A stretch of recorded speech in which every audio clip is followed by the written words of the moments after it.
Yeah, boy. Yeah.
What's poppin'?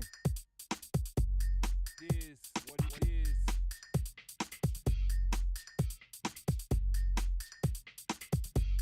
Is what it is.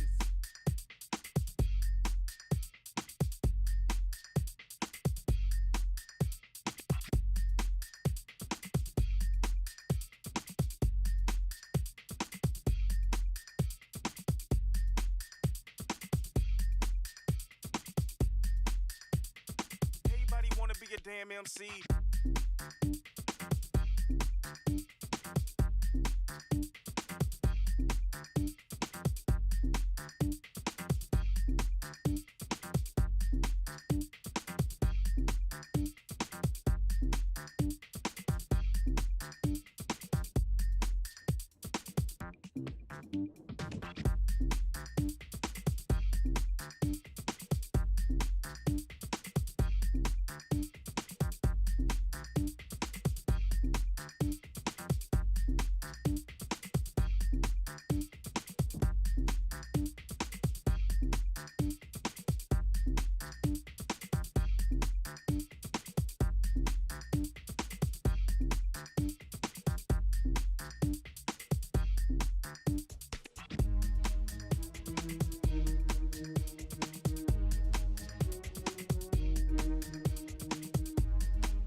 and welcome back to the CPL Premier League. We do have today the relegation starting. We do need to see CivUkraine fighting for that slot in Division 1, while we do have Suomi wanting to get it. So we're going to need to take a look what's going to happen here in just a few moments. And yes, I know they did it again. They did it again. It is, I know. I'm going to just ignore that and go forward. It is what it is.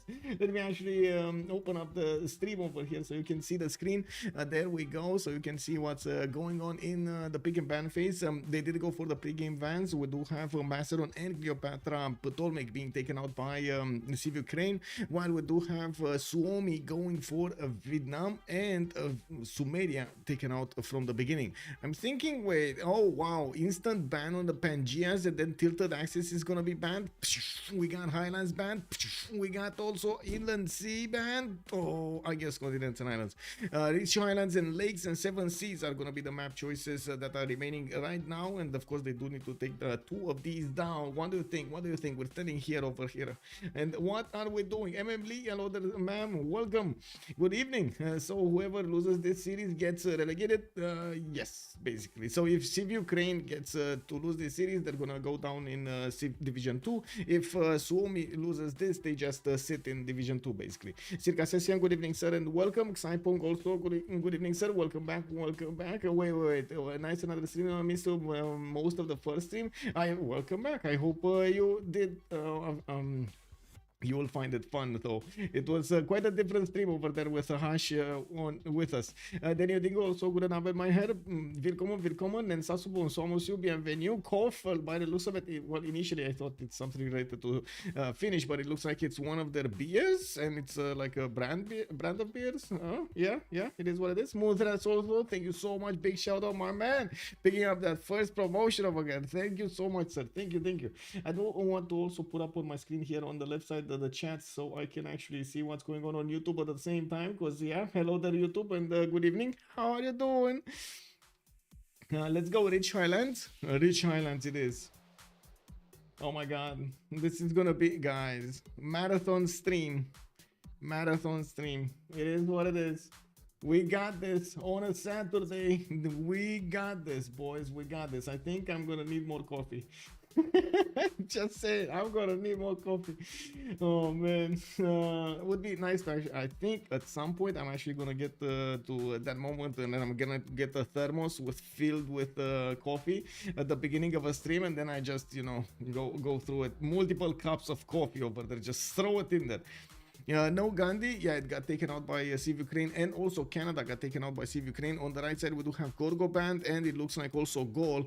Now we do have another 2 bans to go, while Spain did get ticked off here by Ukraine. We do need to see what Suomi is gonna prefer to ban. Rich Islands is a simming map. It's a very big map, and it's kind of slow. You cannot really go against your opponent from the beginning of the game. You will need to wait for the later timings and so on. There's a lot of territory to cover. Quite a few challenges also to get the sim going. There is not a lot of fresh water all over the place. They will need to find their spots over there between the mountains or next to mountains.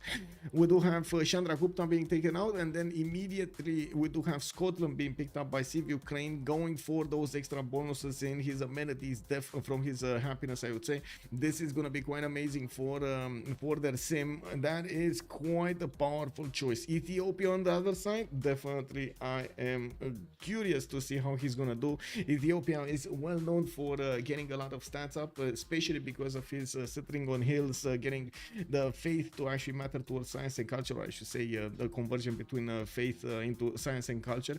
And we do have also Cree next to him, that's gonna give him his economy. Definitely a lot of trade routes over there, and of course we do need to see how many pastures is he gonna have in his capital. Does make such a big difference for the Cree Empire. It's been a while since we've actually seen Ethiopia being picked up in a game. Usually it's getting banned on Rich Highlands because it's one of the, I think it's the single map that it shines, really shines, and we do need to take a look how Suomi is gonna get to use those bonuses. We do have also Rome being ticked off here, while Theodora got picked up by CivUkraine. It definitely is going to be a strong choice next to Scotland. They took out her brother, Basil II. What is this? The other persona from Byzantium got taken down. No more crusade for him. Well, I guess it is what it is. Cleopatra Egyptian also got ticked off by Suomi, while I do notice CivUkraine has one more ban, and then we're gonna see the pick from Suomi and the rest of the rosters here, slowly but surely. Looking at the lobby, we do have Alpha, wait, Ural Fish with Rakas, Leni, and Evert coming up today for Suomi, while on the other side we do have Pygmy, Alpha Somets, Valanchik, and Rakas. Wait, no, Lapata, sorry, Lapata. Lapata is also the host, so yeah, I think he needs to switch with Valanchik. I'm pretty sure Valanchik is streaming for the Russian community, if I'm not mistaken.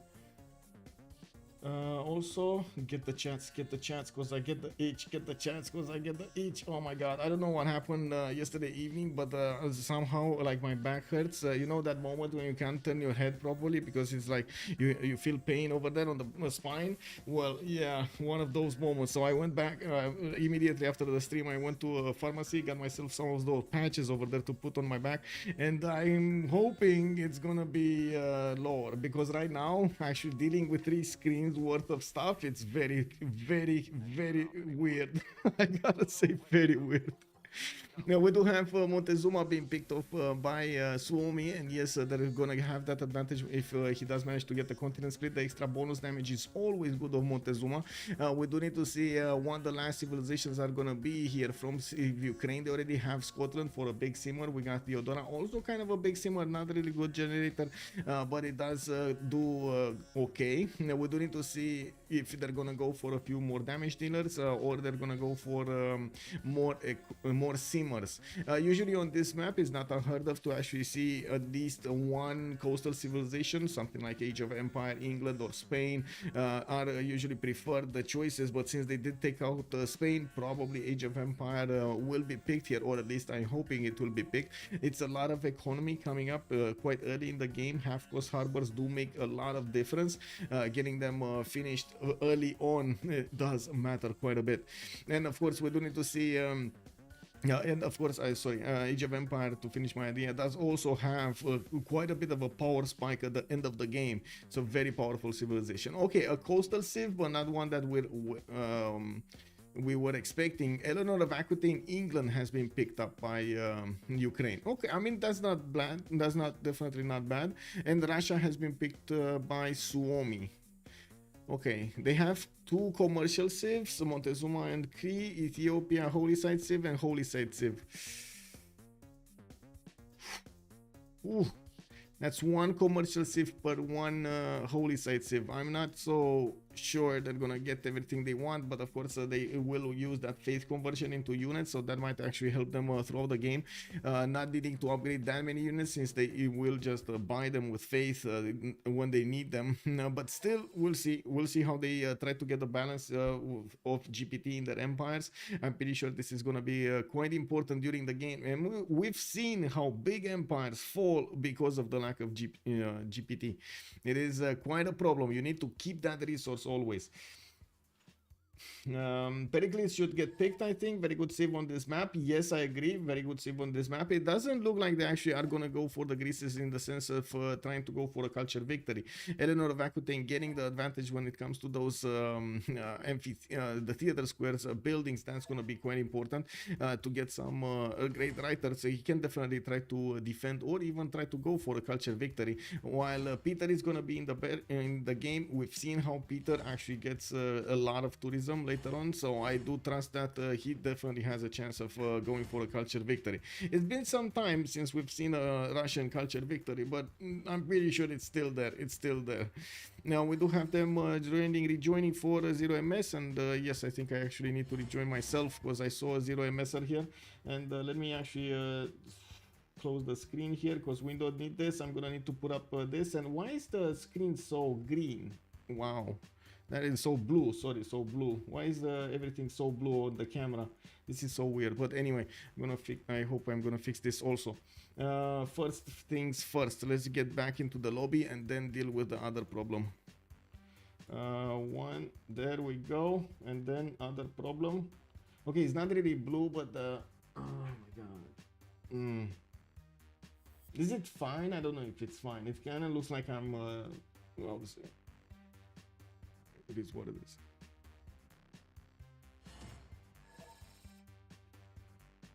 Oh, I guess it's gonna recover when the screen is gonna be back. Let me actually see if I have any options over here to take a look at. Oh, Madman! Wealth has joined the round table. Thank you so much for the follow, sir. Much appreciated. Okay. Oh, I see.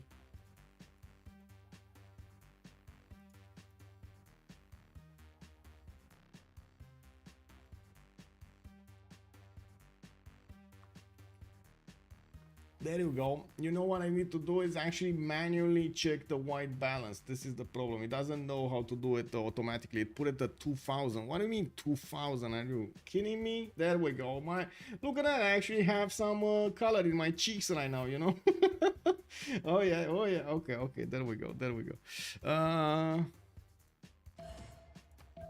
Okay. I'm sorry. Yes. I can't communicate, but thank you for reminding me that I actually need to click on already. I'm sorry about this.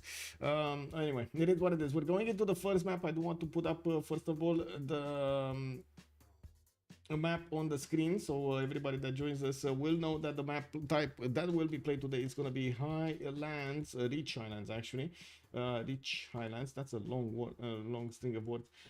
We do have also to take a look at the dashboard here and put up the prediction for how many remaps. How many remaps? 0, 1, 2, 5 minutes for a submission. No, we can actually go for 10 minutes. Start the prediction, and I do want to put it up on YouTube as well. Hello there, Jacob. Good evening, sir, and welcome. Hello, YouTube. Hello. What do we have here? Start the poll. How many remaps do we have? 0, 1, and 2, and let's go start the poll. There we go. So Frankie Forking Fingers, also good evening, sir, and welcome. Illinois going for a domination victory through the loyalty pressure. Oh my god, I would go crazy if that happens. Like, Frankie, if that happens, I'm definitely go crazy. I'm gonna go and get some vuvuzela and start screaming around here in the room. Let's actually see what's going on. We do need to take a look at Montezuma. He's the first one on our list, and we need to find him. Continent split for him. Looks like Matterhorn on the west side. Woohoo! Matterhorn Eagle Warriors. Look out. But I mean, I guess he doesn't have any opponent next to him to actually go against. It is what it is. He's going to have on the other side, I guess, Alexandra to the north. But again, it's quite far away for him to actually affect that. Quite a few of these camps in the capital has some incense tiles. I do see he's gonna have horses over here on the west side, and of course, because of the continent split, he's also gonna have access to possibly 8 amenities, not to mention more amenities from the merchants, and we do need to see how he's gonna manage to get all of his cities here. But look at where fresh water. What is this? Look, where's the fresh water? Is it gonna be non-freshwater heaven over here for Tenochtitlan? His people are just not gonna have enough houses to actually get big. Wow, that is a problem. Anyway, he's gonna get a scout out in 3 turns, and I do notice he's gonna need to start discovering his territory here. I'm pretty sure he's gonna have a hard time putting all of these non-freshwater cities. Maybe if it was Cree, totally different, but it's not Cree. Menelik II, where do we have him? Menelik II is here. Menelik II, Addis Ababa. We do have him with a few of these culture points coming up from his marble tiles, and I do notice he's gonna have his city on a hill with multiple stone tiles to the north, and even in the water some turtles roaming around the shores there. Okay, I think it got changed, right? Ethiopia actually right now gets his bonus also from settling on resources, if I'm not mistaken. It's actually quite a big perk over here. Menelik II receives science and culture equal to 10% of your resources. Faith generation of your faith generation in cities founded on hills or resources. This is it. So he could actually settle this honey tile there in the southwest, get that amenity immediately, and also get the extra boost from the faith. We do have him with quite a few cities also in the south, in the north. Not all of them fresh water though. At least the connection city is not going to have. And by the looks of it, he's not even even gonna have hills to go for. What is, whoa. Non-fresh water city on coffee, or is he gonna go next to the mountains, maybe on the copper tile or somewhere? Because yeah, I'm pretty sure he's not gonna want to be on the coast since he doesn't have a single hill to settle on the coast. That's unbelievable. Anyway, it is what it is. Now let's go forward and take a look at Cree. 3, Mikisi Vacik, 3 tens for an Occitan. Ooh, 4, and oh my god. The stones are with Cree, but he wanted the pastures. What are the pastures? You know, he wants the moo. The moo! Anyway, there's only a single moo over here. It's gonna be to the southwest, and I do notice he's also gonna have some horses right next to it. Now, well, by the looks of it, only 2 pastures. Not gonna be enough, guys. Not gonna be enough. There will be some, you know, 2 points of extra gold, 2 points of extra food per trade route. It's something. It's not nothing. It's, you know, in that sense it's good, but still it's not amazing. Now we do need to see if he is gonna be happy with this pawn, because right now Suomi does have a few players that are in you know, dubious positions. We do need to take a look also on Peter. Does he have also a dubious position? No, he's actually very fine here. 3-1 sheep tiles that he can couple with a 1-4 deers. This is very good. This is actually very good for him. Getting a settler in 5, I do notice it seems he's kind of at the edge of Tundra. He's going to need to settle a few more cities over here. I don't really see him having any close proximity to cities to the north. The fresh water is going to be on the river to the north, but that's like 8 tiles away or something, 9 tiles away. And while I do notice he's gonna have another city to the northeast, could definitely settle that as a second city next to the dice tile and benefit from a pretty good lavra, not to mention the extra faith from that. Quite curious of his pantheon. He could definitely go for Earth Goddess if he wanted to. That's a lot of faith that he can get a boost in the first era. I personally don't really like Earth Goddess because it kind of tends to fizzle off instead of keeping the bonus intact throughout the game because of the loss of appeal.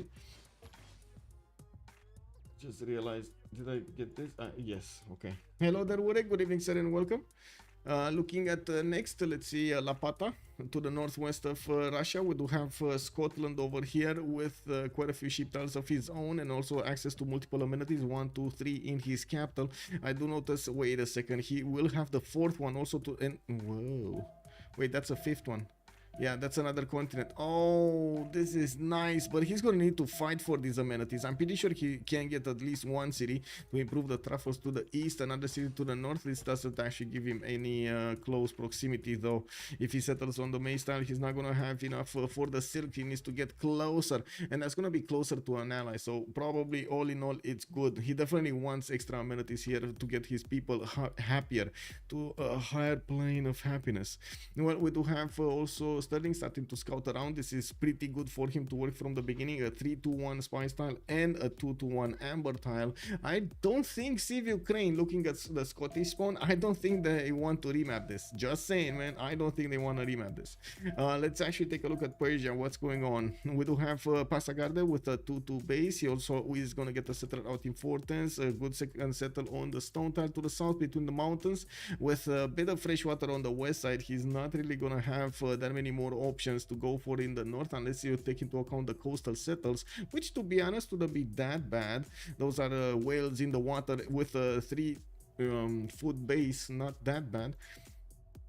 Anyway, looking at what's going on here, no easy city state for him to actually take over. We're gonna need to see him pump out his settlers and start to acquire the land. I guess we're gonna come back to see what his initial moves are to keep on adding on his plans there. We do have Theodora also to take a look at. We do have Constantinople with 133 truffle tile to the southwest and also some sheep tiles that he gets to work. He's also gonna have the fresh water from a river and a lake, one tile lake to the northwest. Now, by the looks of it, he's gonna need to get some non-freshwater cities, by the, especially next to the mountains to the west side. Good tiles to use. Unfortunately, he's gonna need to aqueduct them or get granaries. Not really ideal. I'm actually quite curious who's gonna try to get that feeder walled. I do think Lenny over here could definitely benefit from it, and I do believe it is gonna be critical actually for his city centers to grow fast. His capital is not gonna have that much of a problem. He can definitely go for Temple of Artemis and get that going. But if somebody like Ethiopia snatches it, well, yeah, that's gonna be a problem. We'll see. Looking at also Vladimir, let's actually take a look at his spawn here. Being in the northern coast, he's going to be next to Theodora on the west side, and I do see Menelik to the southeast. That's going to be across the pond here to the southeast. And to be honest, he could actually put cities on the coast to try to pressure Ethiopia a little bit later on. We're going to need to see how Vladimir is going to want to play this. Usually, I would imagine he's going to be a little bit less aggressive, trying to put his cities, getting his economy, trying to get those writers, trying to get the campuses afterwards and so on. There's quite a bit of effort here for England to get everything going, and we do have the map chosen. This is it. We're gonna need to take a look one more time at their spawns to see their strategic resources, and we're going to need to count them to see if they can actually withstand attacks and also get enough of them. We do have the good luck, have fun already being sent, and we're ready to go. Let me actually, oh my god, my back. Anyway, let me actually put this prediction up. We'll close the prediction for how many remaps, because that's well, that is finished. Wow. And submissions. Woo, and submission. Choose outcome. A zero, a big zero. Okay, and let me finish it up on YouTube as well. Looks like both YouTube and Twitch went for the one remap option. Well, looks like the players were content with the spawns they have, and they will stay on this map. Also, Jacob, this is an insane first map. Looking forward to some nice simming. Yes, we're gonna slowly see how the players are trying to get their district discounts, and also try to benefit from whatever bonuses their civilization have, so they can get ahead of their opponents. We slowly see them starting to put their second settles on the map, and I do want to leave the screen here on Tenochtitlan while I'm gonna need to wait. I think actually I finished this, so it should be fine for another 10 minutes. It's fine. Yeah, we do have Aztec going immediately for Matterhorn settle on the west side to benefit from some culture points, not to mention the Era square. We do have him also with the possibility to get that 2-1 base. Looks like he's not going to have the builder immediately, but could definitely get some more housing from those possible farms on the wheat. Not to mention so many of these pastures with horses that could be improved. We do see Texcoco did get settled, and of course the 5 science with 3 culture right now on Montezuma, while he is getting his second settler out in 2 turns from Tenochtitlan. He also has access to horses in the second ring of his cities, while Texcoco did settle next to a horse tile. He's going to need to get that animal husbandry discovered to see what's going on. Now we do have also him benefiting from iron, but unfortunately in the third ring to the north, that's going to be quite far away for him to get to, and yeah, you don't really want to spend that gold at the beginning. And we do have him with a decent amount of geothermal fissures, giving him access to better campuses, which is definitely going to matter throughout the game. Major worry I have is that fresh water, he just doesn't have a lot of fresh water, but I guess we're gonna see him try to get what he can without the fresh water bonuses. We do have Menelik II also. Let's take a look at him. Where is the big Menelik? To the east of Montezuma, they could set up coastal trade routes over here as well. This is going to be quite massive for their economy. Later on in the game, we're going to need to see them trying to set them up. While I do see Axum is going to start working on his holy site. That's only a plus 0 actually. Yeah, it's a 0. Addis Ababa is going to get a plus 2 over here next to the mountains. And yes, we do have him going for the next settler. Now, looks like he needs to keep on scouting to see what's going on. Even though he did discover the north, as you can see, he is realizing that he's not gonna get the city on the coast. Maybe the coffee tile non-fresh water, maybe the copper non-fresh water, or one of the hills next to the mountains, so he can aqueduct later. It's a very big question what kind of how to say what kind of religion is he gonna go for? What kind of beliefs does he want? Looking at also his improvements here, since he did manage to get the stone and the amber with the marble improved, he's already starting to work on that 3 faith a turn. Did pick up a pantheon, stone circles, and of course increase the production of both the marble tile and the stone tile. Those are both quarries, and of course, as you can see, he's getting an extra faith tile, faith point from them. 5 faith a turn, while I do see Russia is on 9. We do have Evert also with 5 science and 2 culture. We do see him with 2 cities, putting a Temenanki immediately from Mista Hisipik. I do notice Mixivochik is gonna get his 3rd settler out, and yes, he did have the stones. We do need to see how quickly he can actually get this Temenanki going, because he's right now only working a spy style. He would need some gold from his teammates, or maybe the switch of, no, he can't even switch the tiles with Mixivochik. I don't think he knows about the horses. Does he have animal husbandry? I don't think so, right? No, he's going currency directly, so I don't think he actually found out the animal husbandry. Anyway, we do have him with another settler towards the northwest if he wants to go for a deer tile, another one to the north. This is a lot of fresh water for him. Even Kenpo City's southeast over here on the coast, and that's gonna put him in a position to pressure later on Robert the Bruce with the water here. This might actually be quite important for him to get his toes in, so he can actually keep it. Commander Keen, good evening, sir, and welcome. But second, Ethiopia City is on the coast, so he is committed. Yes, that is true. That is also true. Nice point over there. If England is gonna join the coast over here, they're definitely gonna need to commit to each other's fight. It is what it is. We do have also Miki Sivacic benefiting from both strategic resources in his city center is fine. And while I do notice he's not yet investing into a tile, they did give him 29 gold, and I guess the price went up to 30 or something. That's why he's not buying. He's just waiting for another turn. Let's see. Oh, unfortunately, he can't even get a 2-2. He needs to get a 1-2. Ugh. Ew. Ew. It is what it is.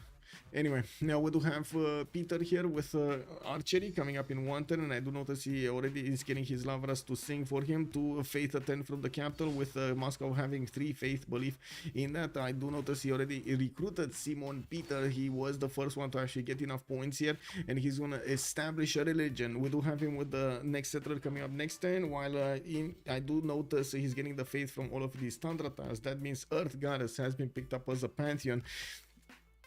And we do need to see when is he gonna choose to go for Temple of Artemis. Temple of Artemis here is insane. Like this Temple of Artemis, specifically this Temple of Artemis is insane. 1, 2, 3, 4, 5, 6, 7 just in the capital, guys. 7 amenities just in the capital from Temple of Artemis. Now we do have to take a look also at his strategics. Already he improved his sources to the northwest, and I do notice his iron tile is going to be third out from both cities. That is quite a problem. We do have him activating his prophet, and we're going to see in just a few seconds what kind of religion is he going to pick. Is he going to go for feed the world? I would assume so. The second one is actually a bit of a question mark. Is he going to go for lay ministry, or is he gonna change the trend here? Yeah, lay ministry, feed the world. Okay, makes sense. Lay ministry, feed the world. He wants as much faith as possible. 17 faith return right now for Lenny. And Temple of Artemis immediately. I mean, match made in heaven, man. You can't ignore it. So many amenities, you just cannot ignore them. We do have to take a look at Robert the Bruce, also La Pata. Let's actually take a look on the big guy. We do have him with defending slingers, and I do notice the settler is coming up from Sterling. He's going for campus first here. Letter, thank you so much for the follow, sir, and welcome. We do have La Pata going a little bit forward towards his opponent here, towards the southeast, and we do need to see where is he gonna choose to settle. I would imagine he does want to get the extra amenities right from the other continents. Definitely that truffle tile is winking at him, so he might actually just go for the geothermal settle on the east. There is a Russian warrior pressuring him a little bit in the city of Kulin, but I think he should be fine anyway. And since he is gonna have the culture from the amber tile, I do have to point out getting the science from the campuses is gonna be quite a nice match. I didn't see him actually getting the one from Cullen. What is he waiting for? Does he want to get a little bit of gold for the +3 campus, or he just doesn't care about the +3 campus? I think he cares about the +3 campus. 5 science, 4 culture. This is a +3 campus, but he does only have 8 gold right now. Anyway, I need to blink more, to be honest, because my eyes are getting, I would say, the opposite of wet. I don't know, how do you call it? Anyway, how do you call the opposite of wet? What is the opposite of wet? Wet. Anyway, we do have pigment to also take a look at. Dry. Thank you, Tidham. There we go. Dry. Minamber. Bonsoir, monsieur. Comment ça va? Thank you. Merci beaucoup. Merci beaucoup. Dry. There we go. Need to blink more. We do have Cyrus. Oh, wait. Strategic resources. Scotland is going to benefit from... Where are his horses? Hello? Wait. Really? There are no horses? Oh, no, horses. Okay, never mind. They were underneath there. So, okay, a horse tile right next to the city. Already improved. That's fine. A third ring tile for the iron. We're going to need to see him probably put the city closer or acquire it with gold. That's going to be quite a bit of an investment. Looking at Cyrus, he's still on 2 cities, but he's soon going to have a third one next to the bananas on the west. And I do notice he's going to get his monuments for the extra culture soon. He did pick up a pantheon as well, religious settlements for the extra production towards the settlers. And of course, who would have guessed this? He's putting another settler in production to get those production centers going. We do have him, of course, still working his first trader and getting some extra culture points from that. Cyrus does benefit on these traders from extra culture, and gold is being sent towards internally. 5 signs with 5 culture at the moment, only 8 gold a turn, no, 9 gold a turn. That should be fine. With 19 production, it looks like he's lagging a little bit, but that's probably because he didn't settle his third city.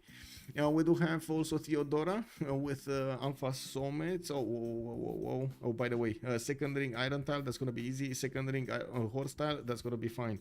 UA is going to have a decent amount of bonuses here. And Theodora, let's see. Trebizond, 5 tens for shrines. I do see in Constantinople he's going to finish it in 2 tens, and he's going to go for a non-freshwater city next to Mount Hassan. This might put him a little bit slower than usual, but it is what it is. It's not like he has... Wait, he did have a lot of freshwater to the south. Oh, that's unfortunate. He is actually being forced to go to the north because of this Aztec Eagle Warrior. Man, that sounds bad. And I do see Texcoco to the south is busy building that granary in the Matterhorn. Liang, 4 turns away from being placed in Constantinople. I do see, and we do have those shrines that need to come out, so he gets some extra faith per turn. He's only on 3 faith a turn, not really benefiting from very good holy sites, but at least he's getting some culture from them alongside, and he definitely would need a lot more faith to go for the first monumentality. We do have also him benefiting from an iron tile in the second ring, while I do notice his horses are going to be third ring out towards the south. We will probably see him settle a city over there on the 2-1, and then another city on the cattle tile or around the cattle tile to the southwest of Constantinople. But he does need to get the settler with an escort, and I would have assumed that the warrior would have been an escort, but I guess, yeah, again, it didn't want to take the chance for the Eagle Warrior to do too much damage against him. That Eagle Warrior has only a +1 per last year attack bonus, but still a very strong unit. Now we do have also Vladimir with 3 cities. Bristol did manage to get the God of the Sea, and I do notice he did manage to also get those fish tiles improved for 3-1s, while he did get the 3-1 as well. Getting another builder from London is going to help him improve some more, not to mention he needs to get his improvements on the amber and on the truffle, so he can get his citizens content, or maybe even happy if he gets more. And we do have him with multiple monuments getting out of his other cities, and he did manage to acquire the first trader, starting on internals probably first. We're going to need to see how many cities is he going to want to go for here in this game, and if he will go the full 9 yards on the same seas as Ethiopia here to the southeast. Did Aztec have a split? Yes, Aztec has a split. He actually settled Texcoco on a split, and he did manage to get God of Craftsman also. I guess we're going to need to talk a little bit more about these pantheons. God of Craftsman is going to get an extra possession point and extra faith point on each of these strategic resources improved. He already has quite a few of these horses improved, and as you can see, he's going to go for the amenities next. He does need to get his irrigation bonus. I don't know if he actually got irrigation or he's going to go for the honey improvements. We do have Rakas here. Let's actually take a look. Did he get a religion? No, not yet. He chose stone circles right earlier, so he's getting that extra production. Still has a few stone tiles to improve. Yeah, that's actually more than enough stone tiles to benefit here. Yeah. A lot of tutus, a lot of tutus, and of course, same continent with the marble tile. Remember, he's already getting an extra faith point from. His abilities on the resources. Having an extra faith point is amazing, right? There's so much faith that's going to be generated with just improving resources. Liang opening in Addis Ababa. We do need to see if he's going to go city parks here, even though I'm pretty sure he will. We haven't seen somebody go for the food improvement on Liang in so long. Anyway, now we do have to take a look at Poundmaker here. What is he planning?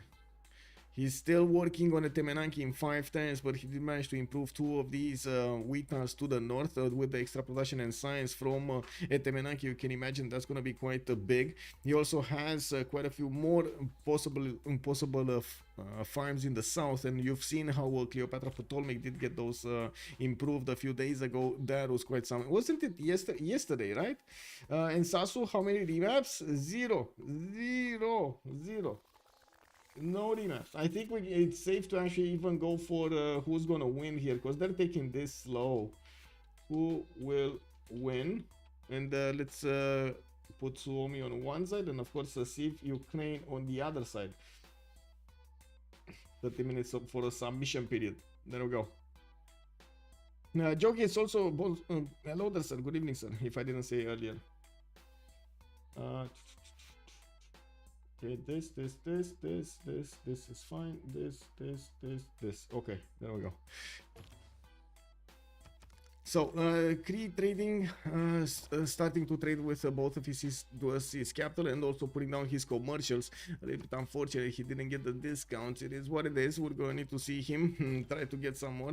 And we do have Magnus establishing the capital for the extra production, and of course the science production from Temenanki is going to be great. No Pantheon yet. I'm actually quite curious what kind of Pantheon is he gonna go for here. Not really enough pastures for open sky, even though to the west side I do see a lot of pastures, a lot of them. No freshwater cities. Not that Cree cares, actually. Cree is one of the civs that really don't care about freshwater. Putting those Mickey Mouse all over the place is gonna give you the housing you need. No problems for him. Looking at Russia, also we do have Temple of Artemis finishing up in 2 turns, and yes, I do see Scotland is trying to get a scout in to see what's going on. He's gonna probably discover the build of Temple of Artemis, but it's gonna be too late. Not gonna have the option to actually go and just sit on it, camp on it, make a barbecue on those walls. No. It's just gonna have to make do. It is what it is. Russia, of course, deploying an archer there to stop any kind of unit from getting on it. I do have to point out these scouts are gonna at least pillage the sheep tile. That's gonna take away a bit of production, not too much, while Moscow's volcano already started exploding. Wait, Lapata is not gonna pillage the sheep tile, but pillage the sheep tile. You could I guess it is what it is. It is what it is.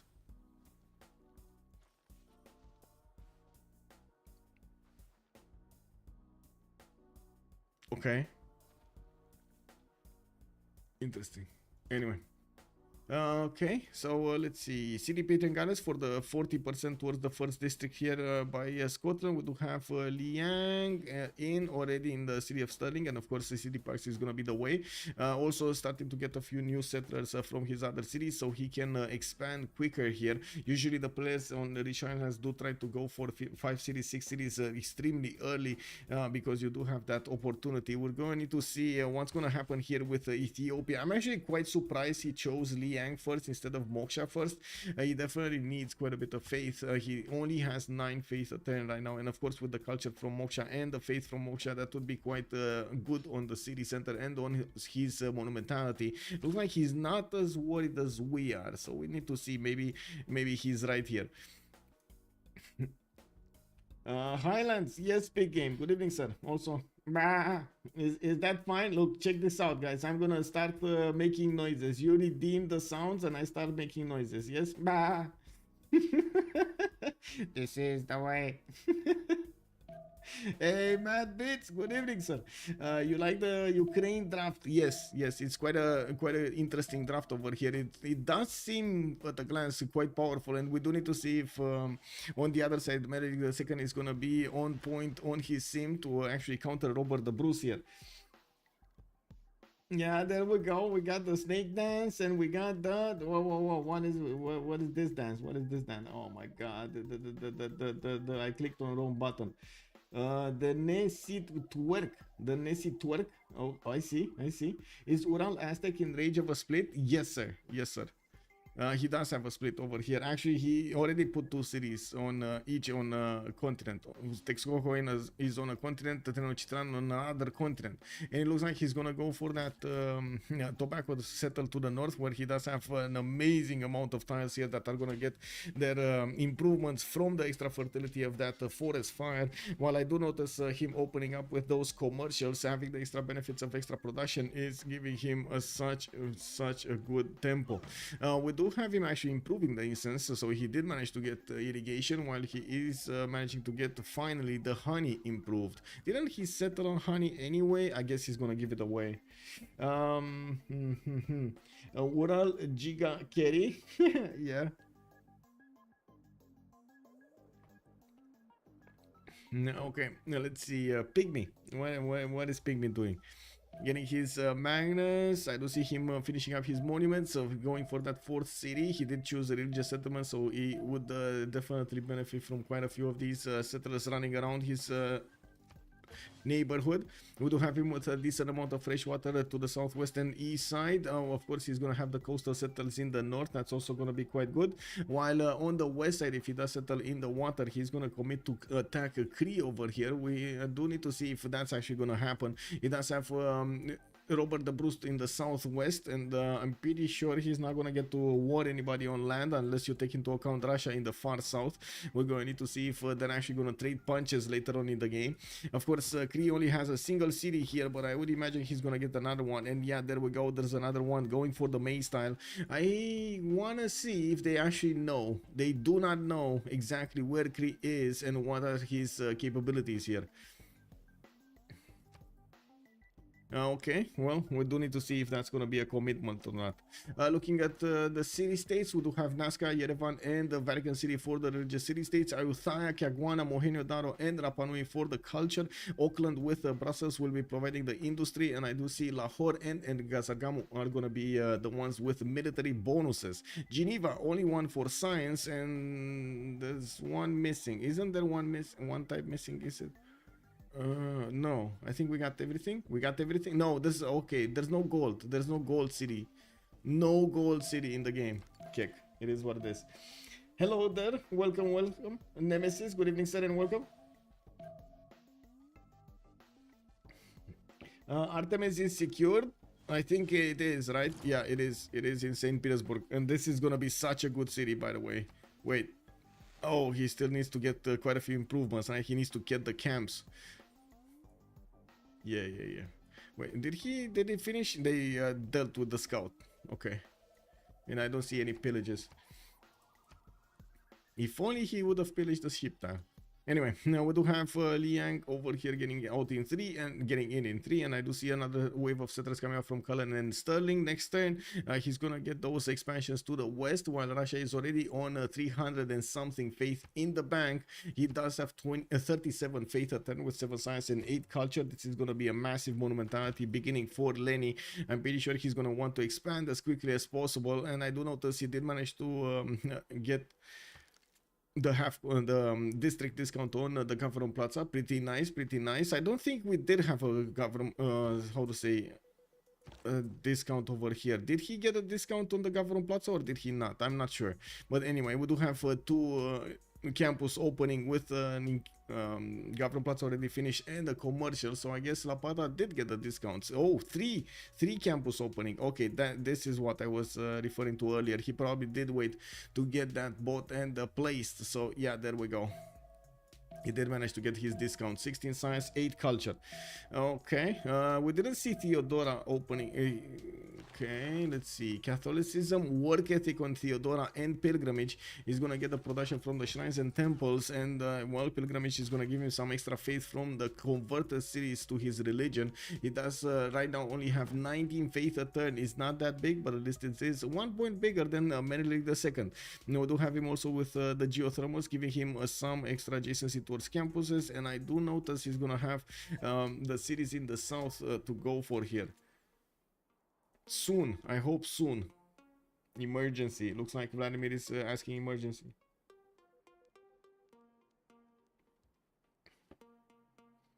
Chop 20 horses and kill Scotland amenities. Yeah, not wrong. You're not wrong. Just go eat his amenities.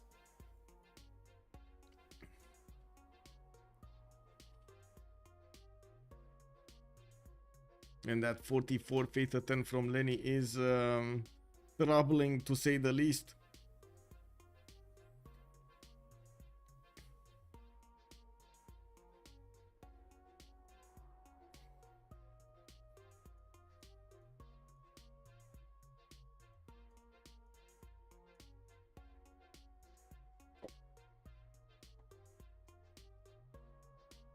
Give me a sec.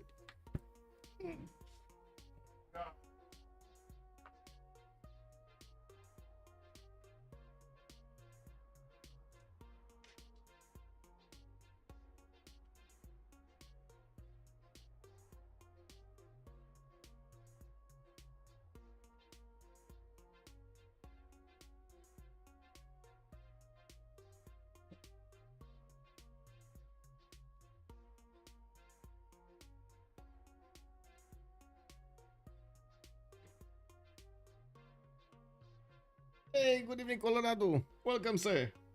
We have quite a marathon today. So not only we got 2 games, one of the games will be played on Highlands, Beach Islands. Ooh, 2 turning a commercial from Texcoco. And he did manage to get God of Craftsman right earlier. Okay, I'm actually quite surprised he didn't go for the culture here. But anyway, God of Craftsman does make sense, don't get me wrong. Multiple campuses that will need to get built here in the north, and I do know in the north of his capital, and I do notice Teo's tiles are starting to get their fertility back, and we do have him putting down the commercials first, and of course he does want to get those internal trade routes as quickly as possible to benefit from Magnus. He is benefiting from a few Eagle Warriors, which I wouldn't be surprised if he's gonna go for Lahore. This is basically a source for free builders that he could keep on tapping into, milk it throughout the game.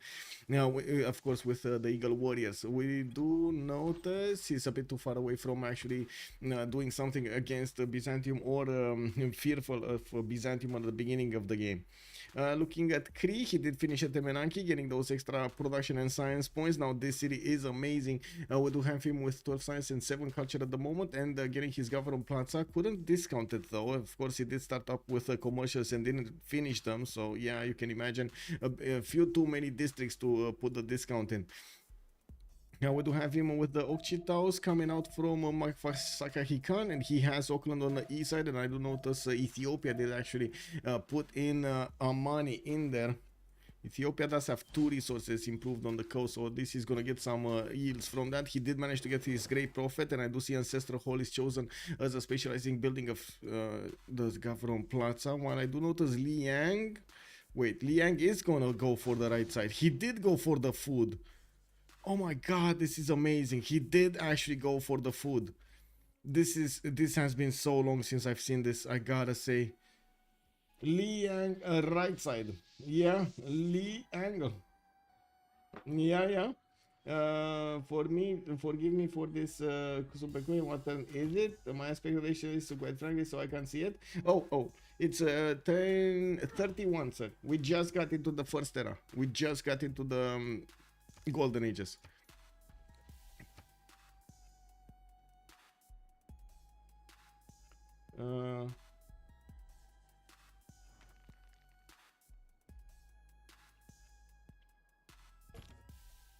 city parks will be needed due to the lack of fresh water and housing. Liang, very, very good. Okay.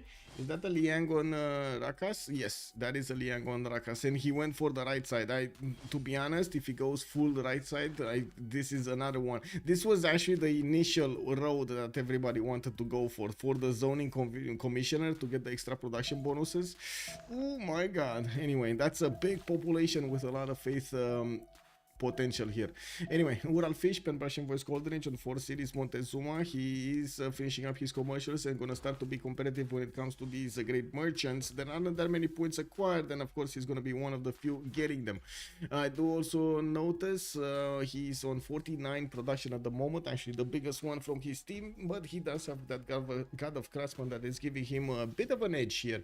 Now we do see Rakas here with the Monumentality Golden Age with 26 Faith at 10 and 78 only in the bank. He did manage to chop a May style, and I do see him buying another builder. We do have him improving as many tiles as he possibly can at the moment and getting those extra points in. Now we do need to see when is he gonna start getting those settlers out. Of course, with Ancestral Hall, he's gonna build them faster and gonna acquire more tiles. Not acquire more tiles, but get a builder whenever he's gonna put one down. We do have a Pound Maker with 15 science and 12 culture, only 19 gold at 10, but he does have 46 production, 4 cities going for his own Ancestral Hall.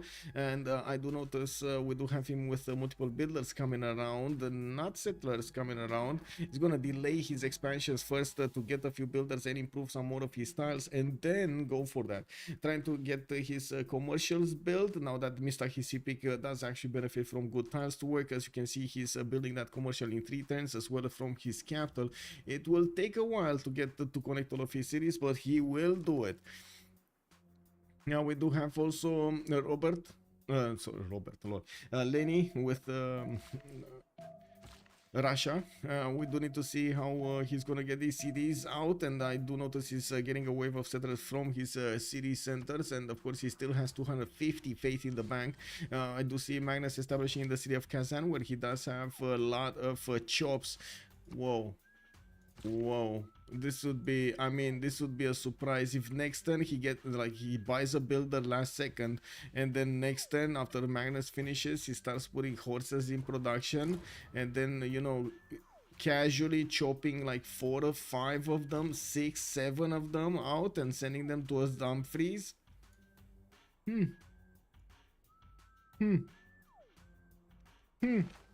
He could even pull off something else. How much faith is he making? 49 faith a turn. That's 9 turns to get a general. Well, 10 turns to get a general. Kick. Because the first generals are 450 faith. They're actually, like, if you make a lot of faith, they're actually quite cheap. Anyway, he's gonna go for audience chamber. We do have Governor Moksha already established there, and of course 42 production at the moment. We do see him starting to expand to the east side, and I'm actually quite curious if he's gonna go northeast or directly east next to the volcano there. Looking at La Pata, 16 science and 17 culture, still on 3 cities, but he's gonna go for his 4th, 5th, and 6th soon. He's gonna choose audience chamber in his capital, and yes, I do notice he's starting to improve his amenities here. Definitely will want irrigation to improve that plantation, while he does have also a coffee tile that needs a bit of improvement there. Oh wait, he has another city. He's gonna settle that city towards Persia, so he's gonna be on 6, 7 cities quite soon. Okay, well, if he keeps them. Pygmy on 7 science with 18 culture. We do have Cyrus here with 4 cities to the northeast of Scotland. He's gonna get his campuses next to the mountains in the +4 locations, and I do notice he used his government plaza to add more adjacency towards these commercials. Definitely quite strong commercials over there. Oh, this is from Shari Kumi, so he put it from far away to get a little bit of gold there. And we got settlers coming around from his cities. He definitely wants to expand, and no government plaza specializing building chosen yet. Maybe he didn't actually manage to get. No, he did. He is in Classical Republic. We're going to need to see what he's choosing here. Anyway, he's gonna be on 5, 6 cities, and he definitely needs some more to expand to the east side and to the north. Theodora, did manage to get his 3 cities. Audience chamber right now, getting more settlers and padding his faith numbers, 33 faith at 10 with only 8 science and 16 culture. We do have him opening up with Li Yang, and we do need to see him get his amenities up. Of course, he does have a builder on a truffle, and he did improve already a die style. He's working on it. He has another builder next to a Mercury, for example, so 2 amenities are going to be improved next turn. We got Vladimir also with 11 science and 24 culture, and Northern Aquitaine, England, still on 3 cities, getting his extras going, and I do notice he is getting closer to this coast, to the southeast, even like with the slinger is trying to see what's going on. Did he manage to discover that his opponent is over there? Oh, he did. He did. There's a Scottish warrior going around and trying to see if Ethiopia is coastal or not.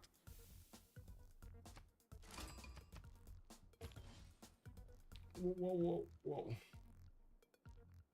I meant no issue with going for the theater squares early.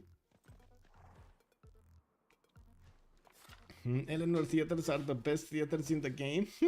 Yeah, he builds the buildings 100% faster. That is true. It is definitely a big perk. I'm actually curious if Vladimir is going to want to get the cities here. Anyway, he's getting his theater squares down. Audience chamber going to finish next turn, starting to acquire some admirals, and we're going to come back to see his bonuses. God of the Sea already giving him so many more production points here in his initial settles. He's also on 37 gold a turn, and it looks like across the board here, CivUkraine does make more gold, except Alpha Somets. It is what it is. Well, Alpha Somets, Theodora, not really well known for its gold generation. Starting to put down his parks here. I do see Li Yang is starting to take the trip throughout each city, while he's going to get a few of these campuses down. We're going to need to see his expansions as quickly as possible. Okay. Wait, he's chopping a granary? No, he's building a granary. Did he not chop anything here? Aww.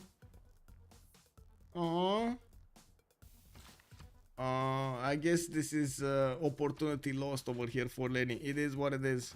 He didn't have the chops. Maybe he didn't have the technology. I don't know if he actually got horseback riding or not. Maybe he doesn't have it. He's gonna go for masonry. I do notice Pingala is established in Moscow. He's getting his theater squares down, and he is gonna go for that dice settle to the northeast. And while I can imagine he might actually just chop the stone tile to put either a holy site or a theater square over there. Wait, is that the Ethiopia with God of the Sea? No. Wait, is it? Wait, did he actually get to God of the Sea? Wasn't it somebody else that? No. No, that's not. Whoa. Otoka, give me a second. So stone, no, he has stone circles. Ethiopia, Otoka, I don't know what this is. Crusade +5, and I do see he did pick up his choral music over here for the extra culture from his intrinsic faith output of the shrines and temples. We do have him starting to expand with settlers, and I do see a horse is being deployed towards the north to deal with the Scottish warrior. Not to mention his builders are improving every one of the quarries he can find to work here. He's gonna go for the cliffs of Dover to the southwest to benefit from some extra golden culture, and I do see him putting down campuses from the city of Desi. He actually has a pyramid spot here in Desi, which is gonna be amazing if he does manage to get it. Can't really chop it, but still 2 times if he wants to chop. Wait a second, where are you going with this settler? What did he get? He got Ancestral Hall, right? These are like Ancestral Hall spamming cities everywhere. Anyway, he is going for shipbuilding here, which is kind of a surprise. Did he not see there is no English city here? He did. Okay, interesting. Would you go shipbuilding in his case, in his place? Would you go shipbuilding? Crusade deny, disperge, yeah, big deny. He needs to get to potential caravans. Okay. Wait. Okay, so you are thinking it's 100% chance that England is gonna join the lake, basically. That's the decision you're making. You're thinking 100% there's gonna be England joining the coast.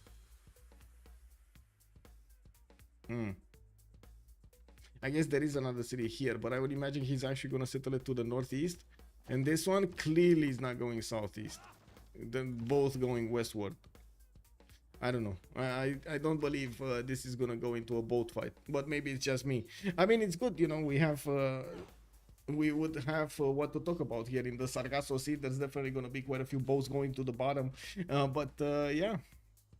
By the looks of the movement and the positioning right now, doesn't look like he's choosing that. We'll see where this settler goes. I think this is our last hope. This settler. Anyway, looking at Scotland, let's see, 5 cities already, soon to be 6, 2, 4, 5, soon to be 6, getting a lot of libraries. Oh my god, he might actually outscale quite quickly over here. Russia, coming against Russia with a much stronger unit later on in the game, is starting to get his Liang in Sterling in 110, and I do notice he is finishing up his monuments. Did he put Liang first in Dumfries, maybe, so he can get that park, and now he's going to need to buy this tile out towards the city of Edinburgh. Well, it is what it is. Amphitheater, Theater Square got chopped in Kazan. Wow. Theater Square chop instead of 6 horses that would have demolished Scotland. I mean, he's a pacifist. He's a pacifist. Yes, because you have to assume England will have the admirals and you can't afford England to put down one city and trade you out. It's not that England will, it's that you can't be certain he won't. That's a good point, Tannhaus. That's a very good point. But I'd settle that as England and derail the Ethiopia.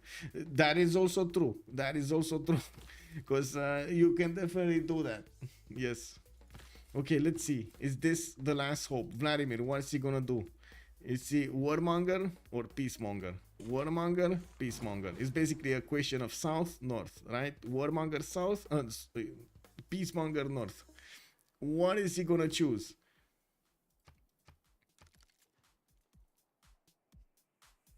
Settle rice, chop 5 galleys. Exactly. That's the way. That's the way. Exactly. You get the admirals for the core ability, you get the free boat animal. Bam. Yeah. Take out city. Oh. Ooh. Oh. It might be happening. It might be happening. Can he get... I see a lot of forces are coming out of his cities, and I'm actually quite curious what is he gonna do with them. We do need to see if he's actually gonna get those admirals. Let me see. England is 6.9 admirals. The first one is Artemisia. Not really gonna care about that. Did he get the first one? No, I don't see he got any here, or at least maybe he activated and oh, he did activate it. A quadrim, and he deleted the quadrim. Okay. Oh no, it's here. It's here. It's just moving. Okay, perfect. That's a free unit. All right. Very nice, very nice.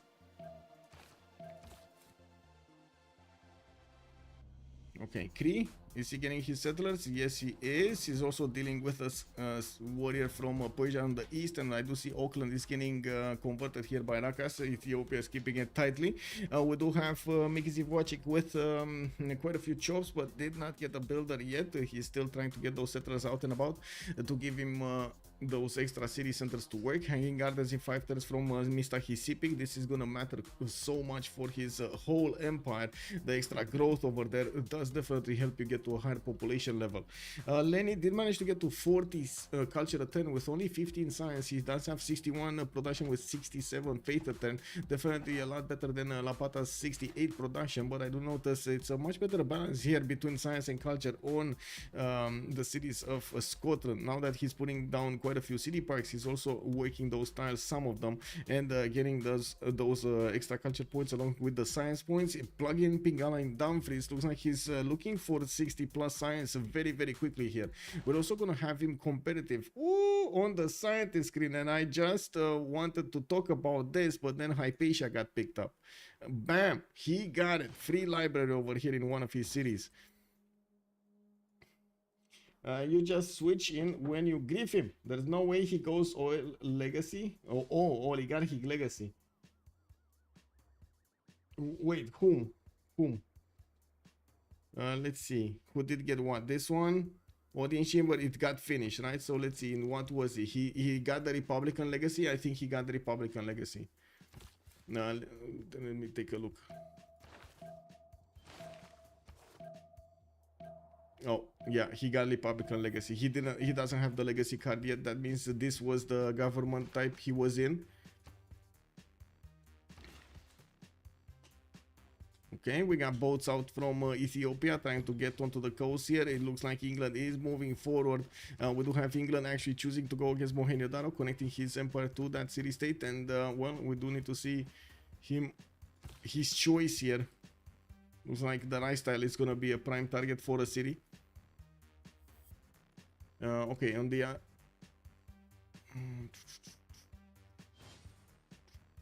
do we have Ethiopia actually for...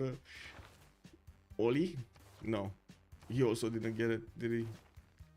No, he didn't. He doesn't have oligarchy legacy either. Both classical republic. Well, I guess, you know, if neither have them, it's fine. It's fine.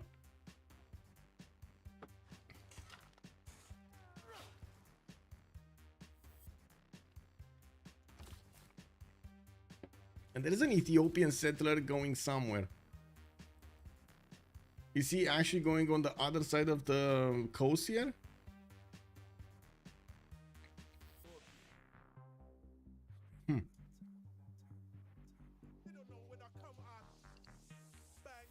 Okay, Theodora getting the temples up. Those extra production points are going to help him quite a bit. He did put so many of these city parks around his settles. Wait, I say so many, but there are like 2 of them. The third one is coming soon. The 5th city deployed to the west side, while I do notice he still didn't grab that river to the south, where there is Aztec actually creeping in the north slowly but surely. We do have Aztec here finishing up his commercials from most cities and starting to acquire the merchants. He did manage to get Marcus Licinius Crassus, and I do notice none of the extra trade routes one. No, there was one. Persia did manage to get Zangian for the extra trade route capacity, and I do notice in the Great People screen we do have Persia on Persia is on 4.6 Great Merchant points a turn. Scotland is only 1. Aztec is 4.6 also, and that's about it. No, Cree is 4.6 also, and Cree might actually just pass this up. We do have him starting to get his settlers in the next locations and finishing up Hanging Gardens in 2 turns. He did get the boat, and we do need to see what he's gonna do here. It looks like they are gonna try to keep this city and maybe even put pressure on Robert the Bruce later on in the game. I'm actually quite curious if Robert is ever gonna chop this tile, the 2-1 rainforest to the north of Cullen, which will open up the opportunity for Cree to attack that city with frigates. Otherwise, Cree is gonna need to wait for battleships or get units on the coast here against Cullen. Well, we got a first horse. We have a first horse arriving from Leni into the city of Roxburgh. Well, we do have Theater Square festivals also coming up from Kazan. Looks like Russia is rushing, trying to get as many of these writers from the beginning as possible, trying to invest as few points as possible. I do see them benefiting from a lot of faith, by the way. Rakas on a lot of faith, Leni on a lot of faith. It's a bit disconcerting that they're not using the faith right now. They're keeping it for something. I'm very curious what are they going to invest in if they're keeping it for something. Who's going general? Nobody. Colosseum Aztec. Did he get an entertainment complex? He did, but this doesn't really guarantee that he's gonna go for a Colosseum. He wants the Tlachi, right? He wants those extra amenities from the Tlachi and the Era score, but you don't always see Aztec going for Colosseum. It could be though. It could be. Don't get me wrong. I mean, he still has 1, 2, 3 chops, and yeah, he could put it down. Let's see next time.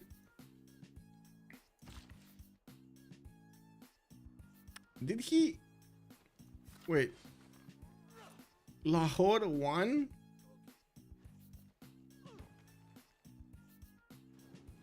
Why does the Red Forest need to be chopped for frigates to be able to attack Scotland? It's mainly because of the visibility and how it works, depending on the what land type you are in, the height of the land especially. So the water is going to be the lowest visibility. The lowest visibility of them all. Then you do have land. I think it's actually tied with water actually in the visibility that you get, the flat land. And the next visibility level is a forest, a hill, or a rainforest. Those are 3 at the same level.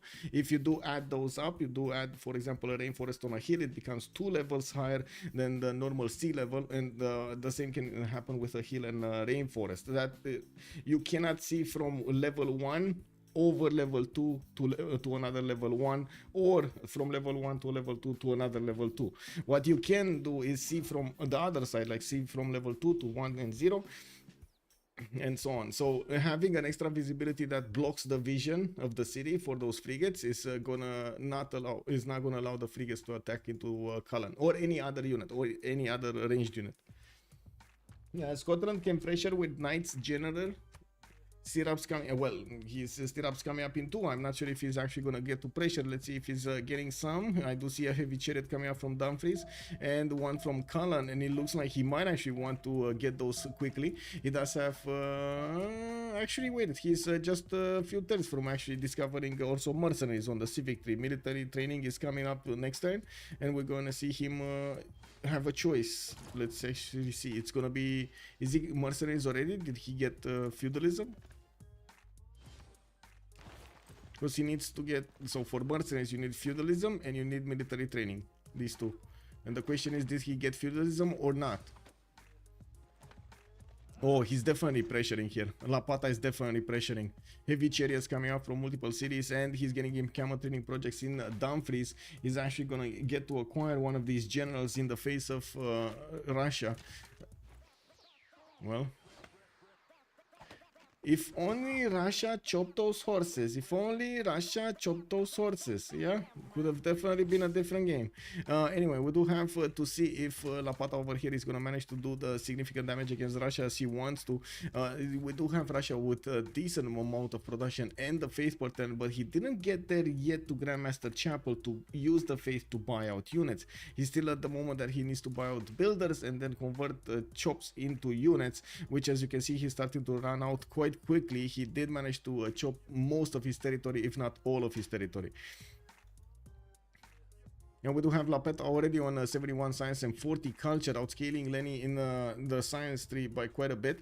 We do have him keeping up with the production, but definitely less if you take into account the faith per turn. Only 9 gold. He's going to be funded by his teammates if he wants to upgrade these, and I don't think he ever improved an iron tile, so he's also going to require iron from his teammates to get that going. We do need to see also on the total gold they have in the bank. They don't have that much gold.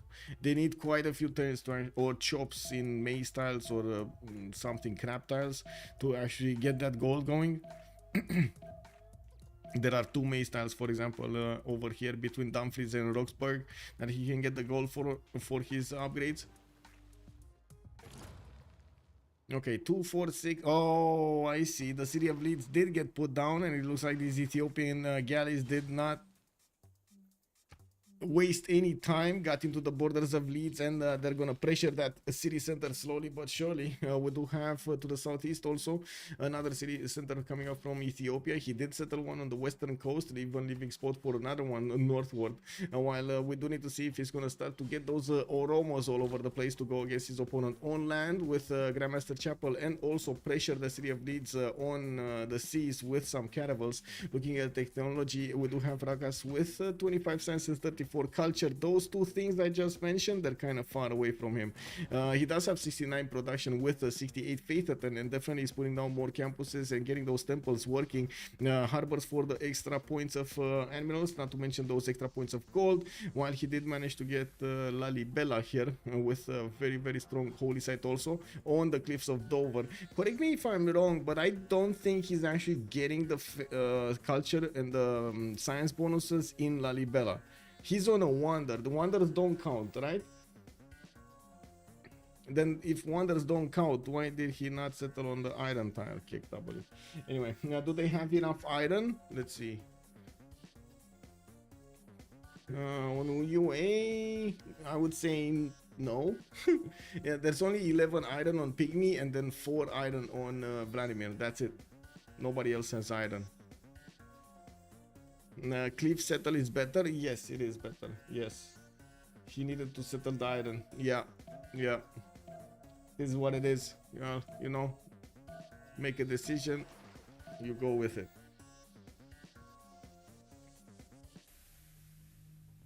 And without any Okay, Kree getting his 7th population here. We do need to see what kind of district is he gonna put down. Is this a theater square? That is a theater square from the city in the south. He did get his hanging gardens in the city that he also did manage to get Temenanki. And I do notice he's starting to get those markets. Very late extra trade routes, by the way. He's starting to get those markets finished in his commercials. While I do see him improving a lot of his trade routes. Evert here is on 30 science and 26 culture with 122 production per turn. He's actually the biggest productive civilization and the biggest feed in the game here with 105 food. We do have to take a look at Alpha Sommet, since he did manage to expand quite a bit here. He's on 2, 4, 6, 7 cities and working on pyramids from the city of Trebizond, giving him a free builder and some extra builder charges afterwards. Finally is going with a settler towards the city in the south next to those dice tiles, and I do notice he's keeping that tile with a warrior. That's going to put him very close up and personal with Aztec here in the south. While Aztec is busy expanding, he's also busy chopping Colosseum here in the city of Tenochtitlan. He's gonna get it in 3 turns. I didn't see Colosseum getting chopped or built anywhere. Nobody else did get an entertainment complex, so they're not gonna have that ability. Oh my. Oh my. And the encampment training project coming up next turn. Horses, horses, horses. Only 1 horse. And 2 turn encampment. While Scotland is gonna be 3 turns away from recruiting a general, and I'm pretty sure he's getting mercenaries. Yeah, there we go. Next turn, mercenaries. Well, this might cause a ruckus over here in the cities of Russia. Going to slap Alex? Yes. Yes. On the hand. He's gonna slap his hand. Bad. Bad. Yeah, bad hand. What did you do?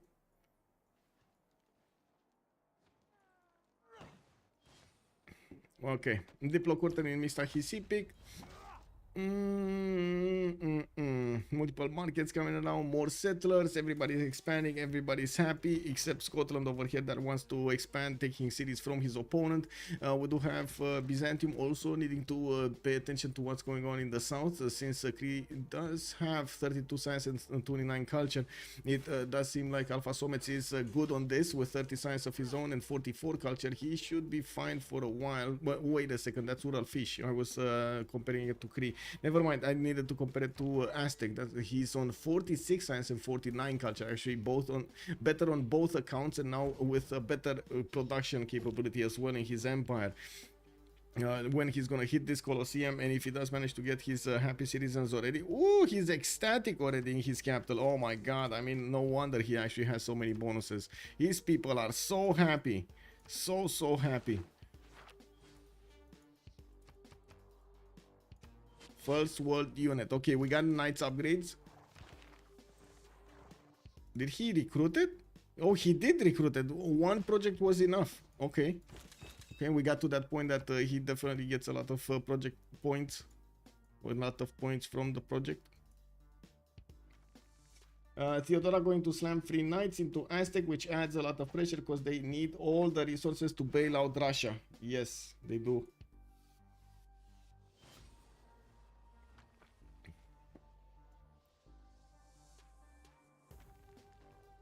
And wait, Russia was trying to forward settle over here at Scotland. But the time that Scotland is getting an army out, like Scotland 330 military, Lenny barely 115 and getting 1 horse a turn here. Oh, he's getting another horse from Moscow. Doesn't really have. Wait, is he using the card? Yeah, he's using the card. That's very slow for a horse here to come out from a 7 pop city. Kick. 3 turning a horse from a 7 pop city. Why is he working 1 tiles? Well, like the 1 tiles in the water or something?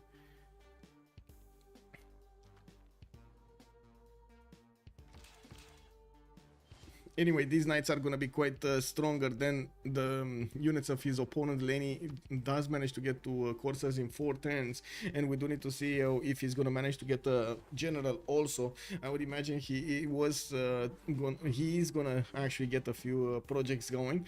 Unfortunately, this city on the front line, I don't think it's actually gonna be surviving the onslaught over here coming from Scotland. That's gonna be quite a problem. It is what it is. Lapata getting every one of his units upgraded, even horses into coursers. He wants to do as much damage as possible to actually get Russia. And I guess we do need to watch the goal pattern here. 41 from Evert. We got Ural Fish on 38. While in the score tab, let's actually see. They don't have that much gold in the bank. 88, 39, and 82. With mercenaries, how much is it to upgrade the Corsair? It's 60 or 70, right? I believe it's 60. Basically, good evening, sir, and welcome. Sim is going to kill. Yeah. As long as Scotland doesn't do a Napoleon, then he'll survive. Kick. Well, there is one Russian archer that sees the knight right now, and he sees the doom in front of his eyes over here. Wait. Lenny's building the temples. Lenny? Lenny? Lenny?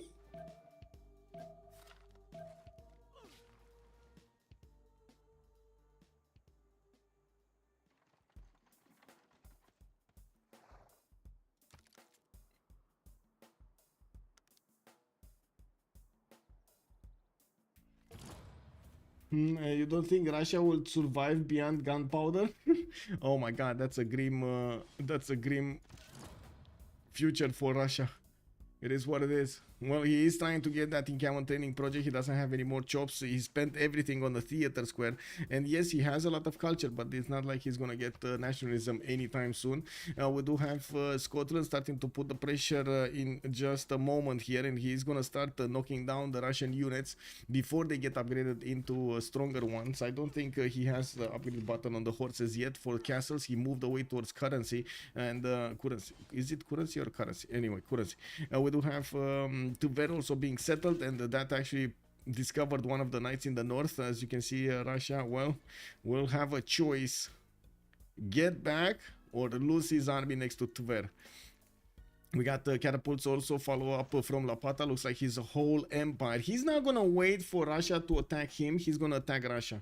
This is what's happening here. He knows he's gonna need to fight Russia. He is deciding the time he's fighting Russia on his own terms. Basically, trying to, how to say, commit to this. We do have multiple commercial hubs also starting to come out from Byzantium, and he's placing down the first hippodromes with the free units, just like Big Game was saying. He can definitely push into Aztec here and do quite a bit of damage, while they will be busy trying to fund Lenny's defense. Yeah, we do have also pyramids finish up next turn. And I do see Lapata is on 80 science and 62 culture. So more than double the science of Russia here. Okay, first knight starting to get in. They can... Is this a correct moment for... William Wallace heading to Russia? Yeah. Just got back. Welcome back, Commander King. Cheesy. Okay, hello there, sir. You don't see Russia making it? Oof. No general on Theodora? Yeah. You never know when these faceives buy a general, man. Never underestimate faceives. They just sneak a general through when you never expect one. Anyway, now we do have Scotland here that needs to start taking down cities, and he's gonna first do the units, and of course he did put the city of Tver under siege. I do have to point out it would be amazing if he would have managed to actually get that encampment. And wait a second, he will get the encampment before it finishes the encampment training. He needs to kill it now. Kill it now. He has this Corsair, right? To move the general. Oh, he wants to keep the general. I see. It's fine. Next turn he might actually get that. And if he deletes that encampment, there is no more way that the encampment training project can be done. So he stops this. He stops Russia from acquiring one. denying Russia an extra +5 on his defensive units is massively important at this point. Anyway, now we do need to see also the time ticking down, 6 more turns until the next Tena, while we do have Urafish 4 points out from a golden age. Rakas is managing to get it. Evert is 8 points over. No, he's actually 1 point less than what he needs. Lenny is gonna have to get another 5 points, and by the looks of it, he's gonna have a bit of a problem with that. He's still building temples. Lenny, you need to respect Lapata here. You really need to respect Lapata, because he's out to kill your cities, man. Take them out. Anyway, it is what it is. Pygmy over here is also 35 out of 40. We do have Lapata also 2 points out from getting his golden. Looks like he will nail it. Yeah, it does look like he will nail it. We do have Alpha Somets with 53-59, still needing 6 points. We're going to need to see what how many units we'll have from Byzantium going against Aztec, and how quickly. Now, while I do see Vladimir is gonna be 6 points out from actually getting a golden age, he's still gonna get something done. He did manage to push back those Ethiopian galleys, and now starting to get more galleys of his own. Also, the admirals are starting to appear in the southeast. Looks like Ethiopia was kind enough to give him a foot in the door here. Oh no, please no, no, kill the encampment. Or take the city, but you can't take the city. You need to kill the encampment. Please kill the encampment.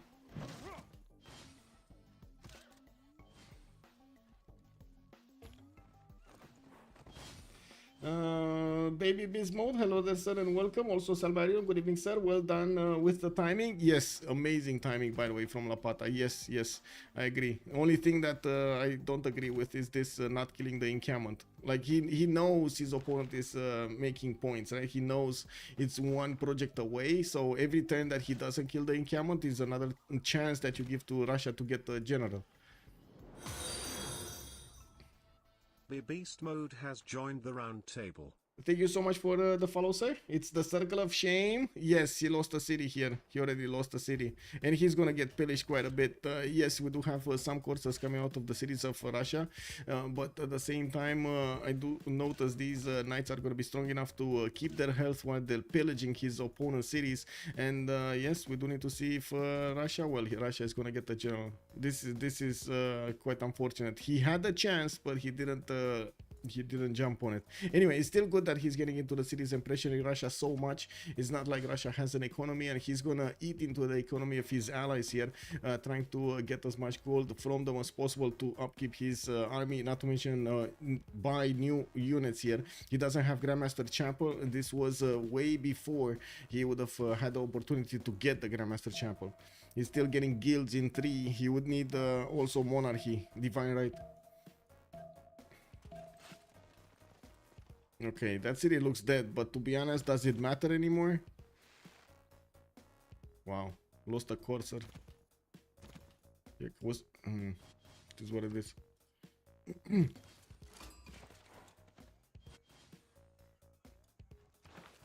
Yeah, Russia got the general. Oh well.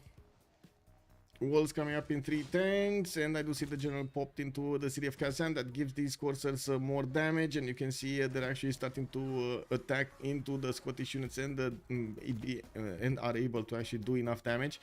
We do have him struggling to get new coursers out, while yes, we do have trebuchets coming out from his cities, from the Scottish cities are on the way towards the front line. I would say he would need to make a new wave of also units to keep up the pressure against his opponent. Otherwise, he's gonna lose the tempo. Even if he is denying a few of these tiles and even pillaging some of these tiles, it's still not enough to slow down Russia or critically hit him.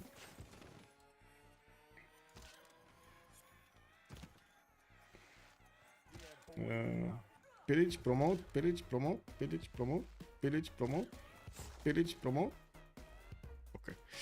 Yeah, we do have Apadana coming out from Persia to get some extra points, of course, from having a wonder next to. Not to mention he's gonna deny it from Russia or Eleanor. Well, I guess he's on the same team as Eleanor, right? So not really a deny from Eleanor. We do have him with multiple markets to get those extra trade routes, and he does have 82 gold a turn with 39 science and 93 culture. I would imagine Cyrus here is gonna switch towards free inquiry golden age in the next one to benefit as much as possible from the adjacency of his commercials, which of course, as you've seen, he did try to max out here. Now we do have also some industrial zones showing up, and I gotta say I'm a bit surprised he didn't start putting down his aqueducts, but I guess he doesn't have yet that ability to do so. Not to mention, I gotta say, his industrial zones that were put down right now cannot actually be hit by aqueducts, or at least not the one in Tarsus. This one in Pasagarde, or is this from Sharikumis? Where is this from? Where is this coming from? This is from Sharikumis. Okay, this one could actually, you can put an aqueduct to the northwest. Okay, Russia, is he gonna lose the city of Kazan? No, I would say that is a big no, unless he's gonna delete all of the units here. Promote. There we go. Promote. Too late. This is what it is. Well, at least he has the chance of taking down the Corsair. He had the chance of taking out the Corsair. Okay, we do have trebuchets joining the fight, and even if the walls go up next turn, the trebuchets are going to make quick work of them. Definitely needs more knights or stronger units, faster units to deal the damage against Kazan. While I do notice the walls are going to go up, I'm pretty sure the trebuchet is going to shoot them down very, very quickly. Does he have? He doesn't have any more movement, right? Well, one on the Corsair, not really worth to attack into it. Anyway, let's see Theodora. Theodora starting to push with the knights against Aztec and catching Aztec with his pants down. We do have Aztec here with education coming up in 3 turns, and I do notice his horses do not have the upgrade button into coursers. There aren't that many units actually at the moment from Byzantium, but we'll see how fast he can actually ramp up his army production, especially with Grandmaster Chapel coming up in 4 turns. He will get the ability to just buy them on the front line, not to mention get quite a few free ones from building up his hippodromes and the arenas in them. Alpha Somets is on 138 faith a turn with 150 production, 46 science and 74 culture, next to Ural Fish's 53 and 65. We do have Ural Fish with an advantage though. He does have a general. His opponent does not. He also has a decent amount of amenity boost over here in his empire from Colosseum, and he's now starting to expand a few more cities here. Not to mention he does need to get that army in the north with knights. He never actually connected the city of Chempola with his capital with trade routes. Actually, for that matter, he never actually did go for a lot of trade routes, only like 3 that I can see right now in his empire. Not really enough for the trade network that he definitely needs. Okay, so he did attack with that Corsair. That Corsair is dead. So this one is dead. This one should be dead next turn. And well, the trebuchet, is it gonna be enough? No. Let's say that is a big no. And looks like this Russian Corsair actually got out, and he's gonna get a promotion. We do have some more Corsairs getting off from St. Petersburg and the eastern cities, managing to take out the knights here. And I gotta say, Lapata, after the first initial attack, he kind of lost focus, and instead of going for the objectives over here, trying to deny Russia any kind of moment of respiro, he split his army in half, and that was a major problem. Even if he did get a few pillages, and when I say a few, it's just one. Yeah, wasn't enough. It wasn't enough to be worth it. What explains that the Yang City Park comeback? Fashion. I think it's fashion. That's it. You know, it is what it is. In this case, in Scottish territory, I definitely understand that he needs to get as much happiness as possible, right? Especially if he's gonna war. We didn't have that many people going for parks, though. I don't think it's that much of an expansion of parks here. It's still Magnus reigning supreme, and I do notice that England is managing to get all of those boats in the water, and I gotta say, though, they will have 3 civilizations going against their counterparts here in different places, and it looks like the economy of Pygmy is definitely much stronger than Uralfish or Evert, and well, we're gonna need to see with Lenny on minus 11 gold per turn is if they will manage to actually get back on the gold track. It doesn't seem like Rakas is scaling that much with 48 science and only 49 culture. He's struggling to get enough boats in the northern shores, and even if he does have 2 cities with harbors out, we don't really see an admiral on him. I'm pretty sure there are so many more points on England. England is 11 points, Ethiopia are only 4.6. Take side, we do have Rakas castles and then Vladimir Buttress. Okay, well, I guess we're gonna have some Oromos coming out soon. He doesn't have Grandmaster Chapel, so he needs to hard build them. That is quite unfortunate. That's a long time. Okay, Kazan. Halfway done. We got Russia pushing back. No, he actually didn't get the general. Okay. We got some crossbows on the way also. And new coursers. But again, he's unfortunately, he doesn't have enough units to follow up attack. If he wanted to all into this, he needed to keep on building wave after wave after wave of units to send them on the front line, or at least pay more attention. Oh, anyway, it is what it is. Now we do have Grandmaster Chapel in 3 turns from St. Petersburg, and we do have also Cyrus finishing up his jobs. His coast is getting scouted by Cree over here on the west side, and we do need to see if Cree is going to do anything about Scotland. At the moment, Cree is more than happy to just keep on simming and try to get those extra points of production in. 236 production from Evert.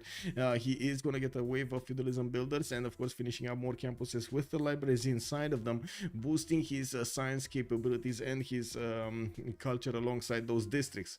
One more turn until the next era. We do have golden age right now on everybody, and it looks like golden age, golden age, golden age, golden age, golden age, golden age, golden age, golden age. Everybody's gonna have a golden age in the next era. I think Russia is fine, guys. Yeah, I definitely think Russia is fine. One trebuchet got taken out. The second one can attack Kazan, but there are. I don't think there are. Wait, are there enough? So after he takes the wall, will 3 attacks with knights take the city of Kazan? That's what I want to know. After one trebuchet attack taking down the walls, will 3 attacks from the knights take down the city center? They should. 3 attacks from knights should take down that city center. Yeah, there we go. He's preparing for this. Check this out. But I think the trebuchet will be the first one that's gonna be prioritized here. Let's see. Lenny could have had a chance of getting the horse style, by the way. This is what it is. He probably ended his turn. Yeah, so trebuchet attack. 1, 2. My god, man. My god. No. That is so unlucky. That is so unlucky. It's still gonna go down, but that is so unlucky. It remained with me. Now move your general. Okay. Yeah. Yeah. Anyway, it's still gonna die. It's still gonna die next turn. Even if he sacrifices units, that one is still gonna die. Okay. Okay. Well. Oh my god. Is it? Is he gonna die? No. Check this out. He's not gonna die. His units are all gonna die.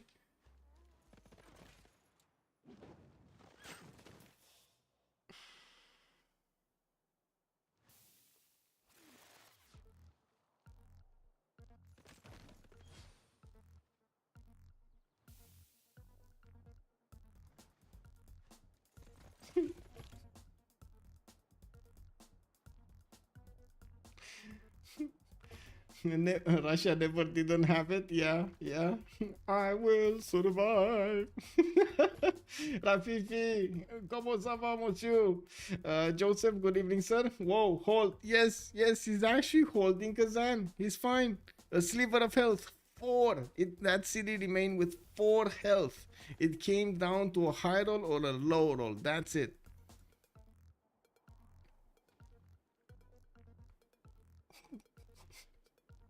MSDO, good evening, sir. Monkey Wasaro, good evening, sir. Yeah. Simons, good evening, sir. Denied. Yeah, 4 HP, bro. 4 HP. Unbelievable. Anyway, I think we didn't put up the team labels, by the way. I just realized that I didn't put up the team labels over here on the top part of the screen. We do have Suomi on the left. And on the right, we do have CivUkraine.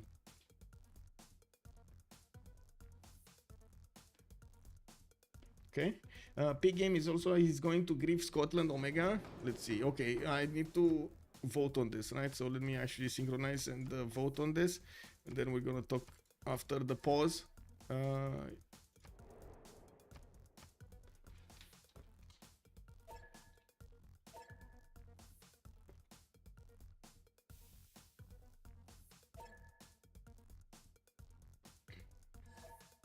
Okay, be right back.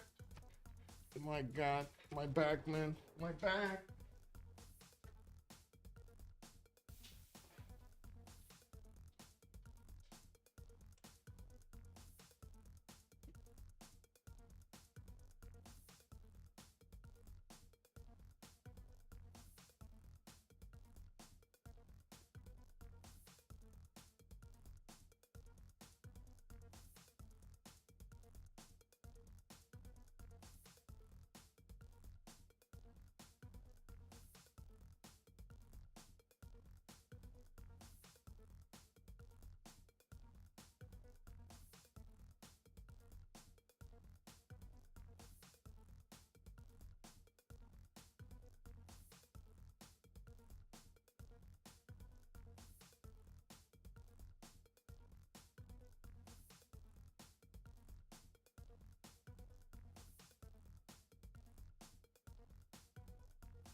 Okay, there we go. So Kazan got saved, and we are in the next era. We do have not growing via culture pound maker. It looks like faith is minus 50% cost, and that will help out Russia and Ethiopia apart, not to mention Byzantium. We do have Cyrus getting his 2 Diplo victory points here. Okay, well, we do have Russia pushing back. Vladimir is getting his cartography next turn, while I do notice Rakas is still getting his butters. This is going to be a bit apocalyptic here for Ethiopia.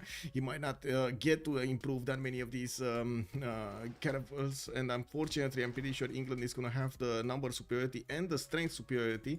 Looks like also the horses that England sent initially to take out Mohenjo-Daro needed reinforcements, and he needed to wait a lot to actually do the damage against that city center with walls.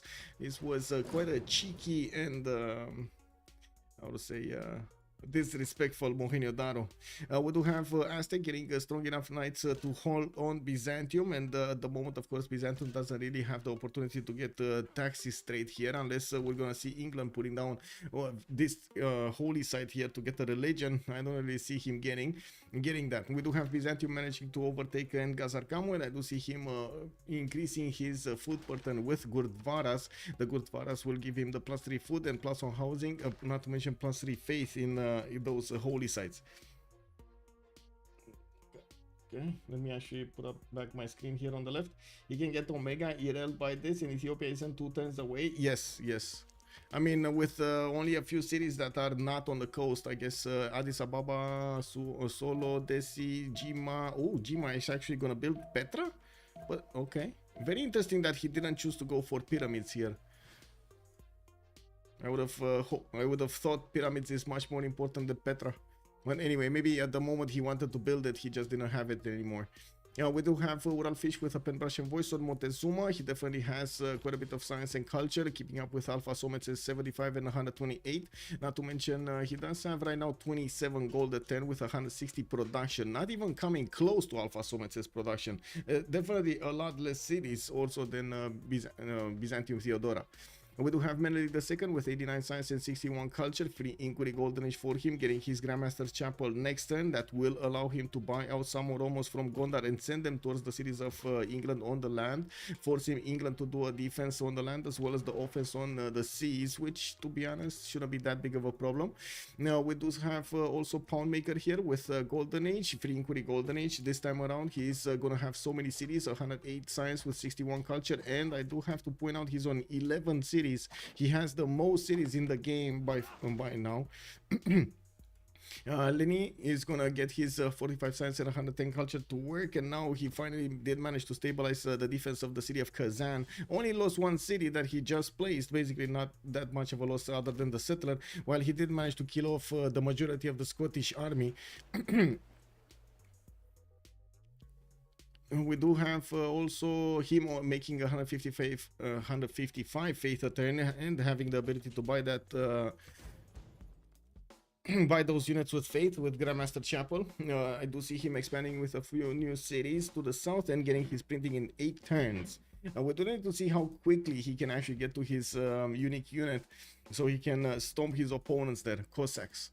Well, Lapata Gunpowder next turn, and we do have him with 128 science and 98 culture. He does have 129 production, but not nearly enough faith to actually counter what Lenny is doing here. Now we do have him needing quite a few more units to defend against a possible counterattack.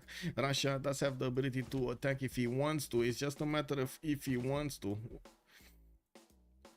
And we do have a Pygmy also with Cyrus, 116 science with 96 culture. He is on 2, 4, 6, 8 cities at the moment, getting his foreign ministry and finishing up new campuses, finishing his universities right now.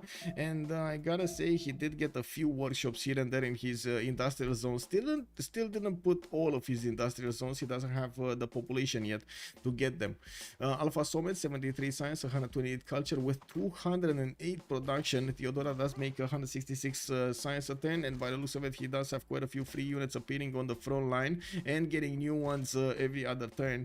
We do have him with Grandmaster Chapel already finished in the city of Constantinople, and yeah, he did finish taking over in Gazargamo, so he can move to the south here. He doesn't really have any beef with Vladimir like it's his ally, so he just needs to move.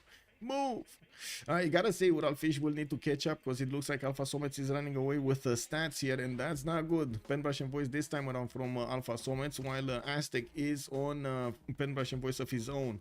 Vladimir, 129 science and 79 culture, and Golden Age, free inquiry Golden Age. We do have him getting his caravels already against Ethiopia, and yes, Oromos did start to get out of the cities of Ethiopia here from both of his forward cities. While he is starting to get a few missionaries going, he might actually try to sneak in the religion towards his opponent here. The English caravels are benefiting from Himerius as a great admiral with an extra movement point and the extra +5 against opponent's units. He should make quick work even if galleys are starting to get upgraded into caravels. And I think this is a big question. It's 2 turns to get the cartography. In those 2 turns, we might actually see, let's check it out. 1, 2. Can he get the 3rd one? Yeah. 3 units are gonna die next turn, and then he's gonna remain on 1, 2, 3, 4, 5, 6 of these next with 1 banged up one. Okay, I don't think he has enough. He needs more. He definitely needs frigate. He moved away, right? He's going for a castle so he can get his stronger unit, the coursers, to fend off the attacks of those Oromos. So he's gonna be late a little bit on his frigates. Also, he needs somebody to go for military engineering because he's just not gonna have the science to go for both. Anyway, or the time, I should say, not the science, the time. And another 2 points coming up from Ethiopia. Oh my god, he's actually gonna put quite a hell of a fight over here against England. Yeah? Where the new admirals? Okay, Zenki, the next one. England is still gonna have it. Ethiopia barely scratching the surface with the points there. Did he manage to get an admiral? Yes, he did. Rajendra Kola. He did get an admiral. So it's just a matter of getting cartography and putting the gold in. And that gold is a problem though. The gold is starting to be a problem actually on Suomi. They are barely making do with what they need every other turn. Ethiopia's religion is named Help Me. Lol. Wait, I'm getting what? No, never mind. Lol.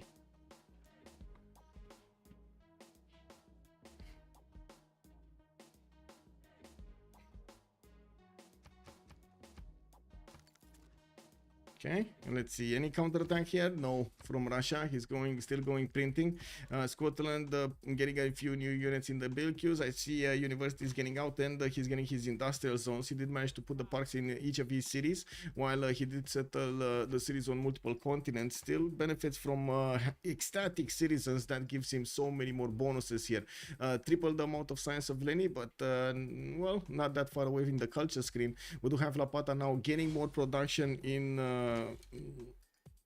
how to say in the production screen, but Lenny still has that extra faith. 160 faith is just adding like what, 80 more production to Lenny's output.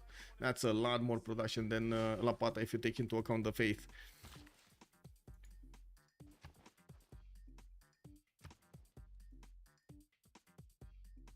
I do see Lenny is working on fixing the campus situation, getting 2 new campuses next turn from Kazan and Moscow. He's gonna have the opportunity to get some libraries and some universities afterwards. He did also notice there isn't that much of an army remaining for Scotland, and he might choose to go on the offense over here to get into the lands of Scotland and maybe pillage a bit.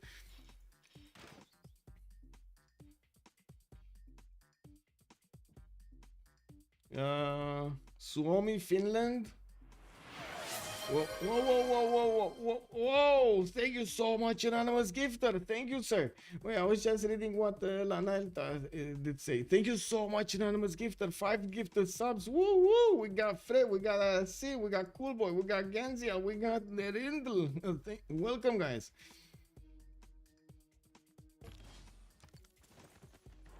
Jokis, you play Civ? Okay. Do you play Civ, Jokis? Do you? Salmarion? Wait, Ethiopia is gonna help me. Okay. Well, Ethiopia. Rakas. Wait, what is this? Oh, Otaka. Oh, I see. Oh, we do have him getting his caravels, and it looks like he just needed the gold to stabilize this. Now England is gonna have a harder time pushing into the remaining units. Still, with his caravel fleet, is gonna have the opportunity to do some more damage, but it doesn't look like he's managing to get enough to punch through. We do need to see him getting his promotions. That is gonna give him an extra +7 on these units, and definitely will help out. Makes 1 Sea Dog, Giga pillages. Yeah, when he makes 1 Sea Dog, yes. And if he makes 1 Sea Dog, yes. Okay, here, no, still no general on Byzantium.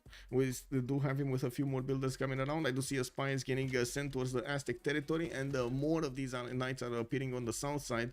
Uralfish did manage to jump up with considerable more science than Alpha Summit, so he's gonna get a bit of an advantage in the next part. Not to mention he's getting projects here for campus research.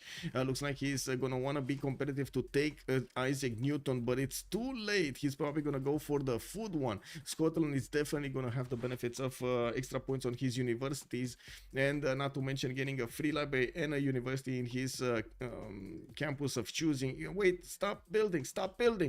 No, don't get the library, get Newton. Don't get the library. Is there a new city somewhere that he is going to get the free library in? No, that's the only city. Stop building the library.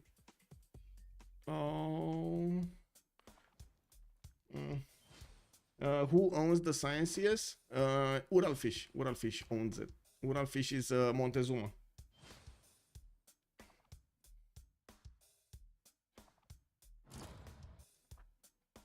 Let's put our living stereo stylus in this groove.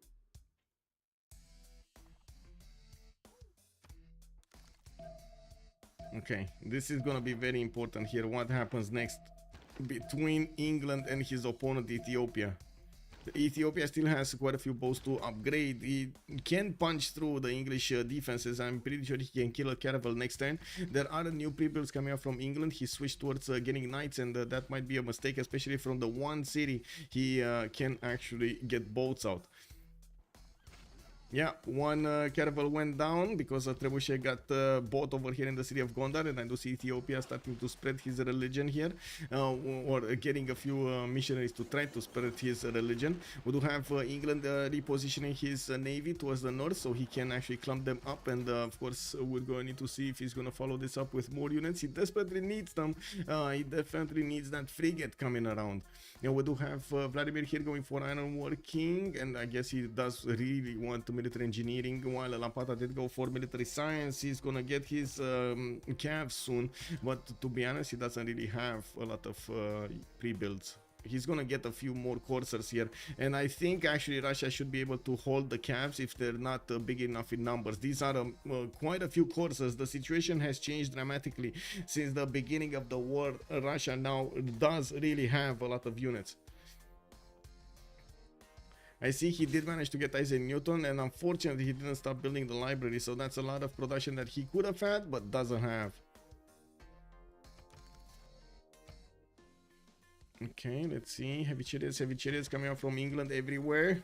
We do have a few Aztec coursers also getting into the borders of Newcastle, getting countered by Byzantium. While Byzantium is building up the force toward the south of his empire here, he's going to get military engineering next, and he still has a problem to get to the science level of Ural fish. Well, the production capabilities of Alpha Somets is overwhelming right now, Montezuma, and we're going to need to see if we're going to have some of those industrial zones starting to pop out from Aztec to counter this. Usually it should have been actually already done by now. The industrial zone setup should have been already done, but it's not. So yeah, it is what it is. We're going to need to see how quickly Byzantium can actually get to his cuirassier timing, because I don't know why, but I don't think he's actually going to push at this moment against Aztec. Still, oh, he did get a general. Ethelfred is recruited in the city of Constantinople.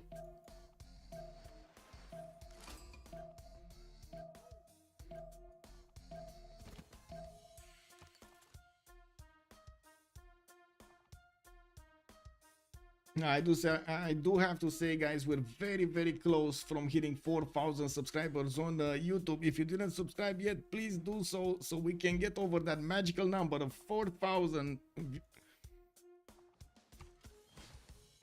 Let's see on Aztec here. Yeah, okay, more of these courses going towards the northeast. He's gonna try to do the pillages and of course get the pressure on England, eat at their gold per 10. England still has a decent amount, 76 per 10. Not to mention he does have quite a few pre-builds that will turn into strong enough units to hold these Ethiopian Oromos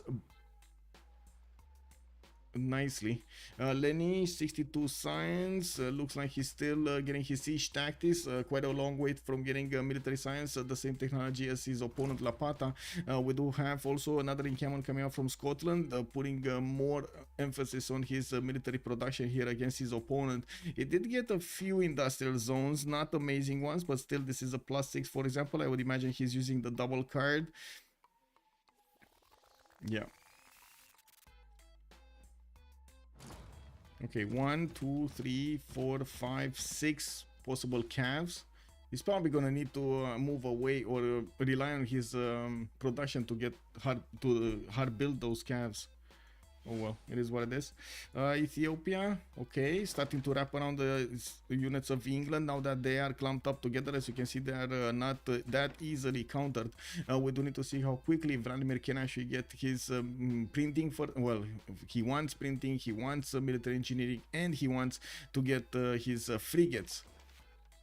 Since he's on 150 science, he should be able to get through the technologies quite quickly, but it's not like you can go faster than one.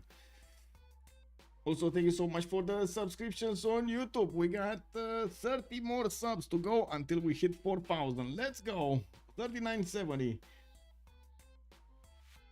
They don't have the money to up. Yeah, Sis Cav is plenty. He's going for Highlanders. Well, let's see the Highlanders if they can actually change the game here. Highlanders being the unique scout of how to say the replacement scout, or you should say of Scotland. Or wait, it's not replacing the skirmisher. What is it replacing? The spec ops? Is it a spec op replacement? Highlander? No, Ranger. Sorry, the Ranger. It's a Ranger replacement. I don't know. It is what it is. Anyway, this is gonna be strong. I remember when I have a clip that I put on YouTube a few weeks ago or a month ago when somebody was attacking field cannons, cuirassiers, calves, attacking Scotland everywhere. All you can see were units of his opponent, and then Highlanders came out. All of those field cannons starting running away, the coursers left. There was like the horses starting to get the riders off their back. They were getting out there, chaos everywhere. Everybody was running, and the Highlanders were like, come at me, bro. If you can get level 3 so they can kill tanks. Yes, exactly. Oh my god. I mean, if you wait with the ambush promotion, you see the plus 20, right? The last one. Yeah, but yeah, it is what it is. Very hard to get there.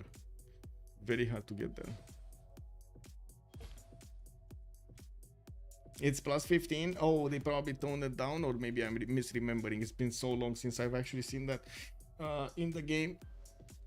You don't see those scouts anymore. It used to be that it was quite often that you would see level 4 units or level 3 scouts. Not anymore. Yeah, you normally run a survey and farm a CS with them. Then terracotta. Yeah. That sounds like a lot of work though. I think you can agree that is a lot of work and coordination and planning to actually get them. And that's not something that I've seen happening on Scotland. Marcelo Luna 1993 has joined the round table. Thank you so much, Marcelo Luna. Much appreciated, sir, for the follow. We got Kilva coming out from Sterling. Looks like he is upgrading his calves, and now we can actually see the damage points against these coursers. He can two-shot them if they're out of sight of the borders, but not really push into them if they are going to be in the victor city, defend the city. We do need to see what his destination will be and how he's going to try to get advantages. Definitely he can try to push into Yaroslav or other cities than Kazan.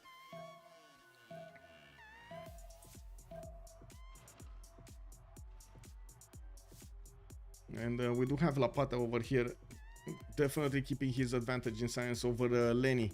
Well, printing coming up next turn for Vladimir. He's gonna start getting that extra visibility over Ethiopia, and I do notice he retreated some of the caravels. Interesting choice, by the way, to retreat them in his borders. Looks like there is a storm right between his navy, and that caused quite a bit of a ruckus. If Ericsson is also recruited here in the city of Leeds, while the next one, Isun Sin, is well, I guess we're gonna see if he can actually promote, get this project this out.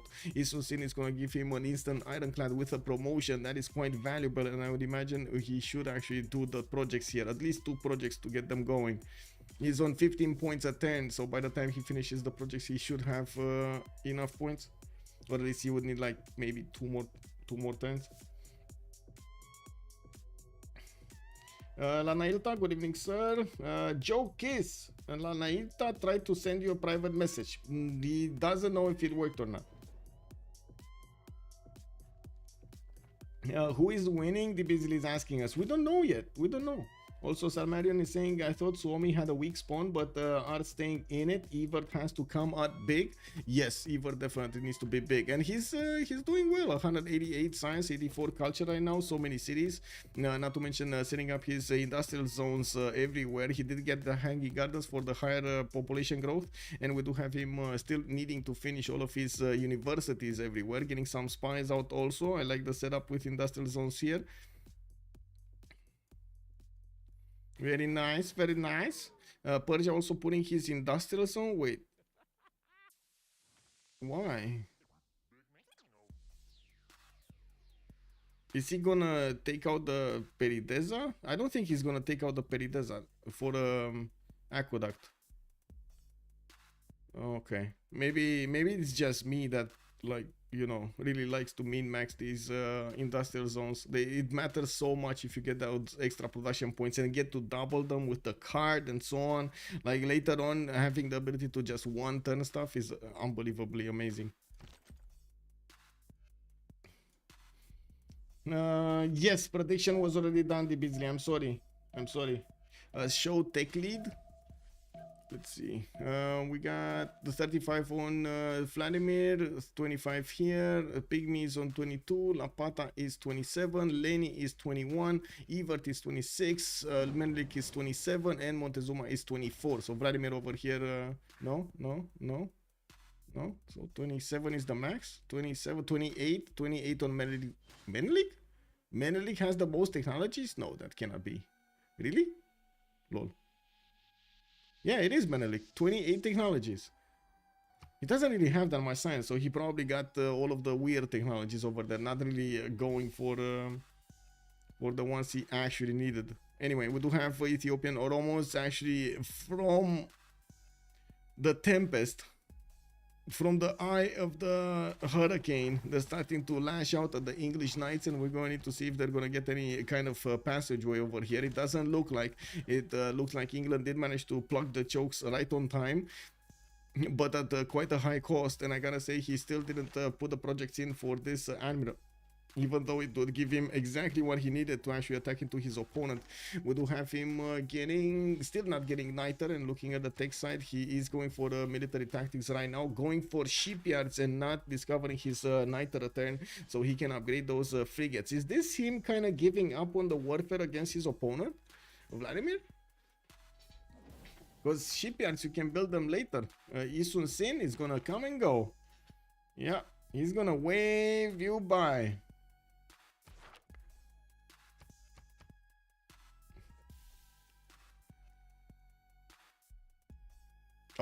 Oh, Byzantium actually started pushing quite hard into Aztec, and looks like he did manage to overwhelm in sheer army size Aztec, even though if we do have Aztec with a few calves, they're scattered and it doesn't look like they're gonna affect Chempoala. We don't have Aztec with the ability to get a chopper to get the walls. We do have also Aztec trying to hard build as many of these units as possible, and looking at the text, Alpha Somets is not far away from getting Kunasir cores. He's gonna get nationalism in 2 turns here, while Ural Fish is also gonna try to get his nationalism in 4. There are significantly more units on Byzantium to core up than we do have on Aztec. Looking at the production difference between them, it looks like Ural Fish did jump up to 223, while Alpha Somets is 245 faith a turn and 300 production. Not only he can hard build his units, but he can get them for free and with faith. So overall, I think if Alpha Somets is going to be focused over here, he should be able to overwhelm Aztec. It is that moment in time. And we do have Ethiopia still trying to get an inch over here of the territory of England and maybe get some pillages, while I do not see Ethiopia doing the damage against these English units yet, against the caravels. We do have some more culture acquired by Vladimir, 167 science with 122 culture, 223 production.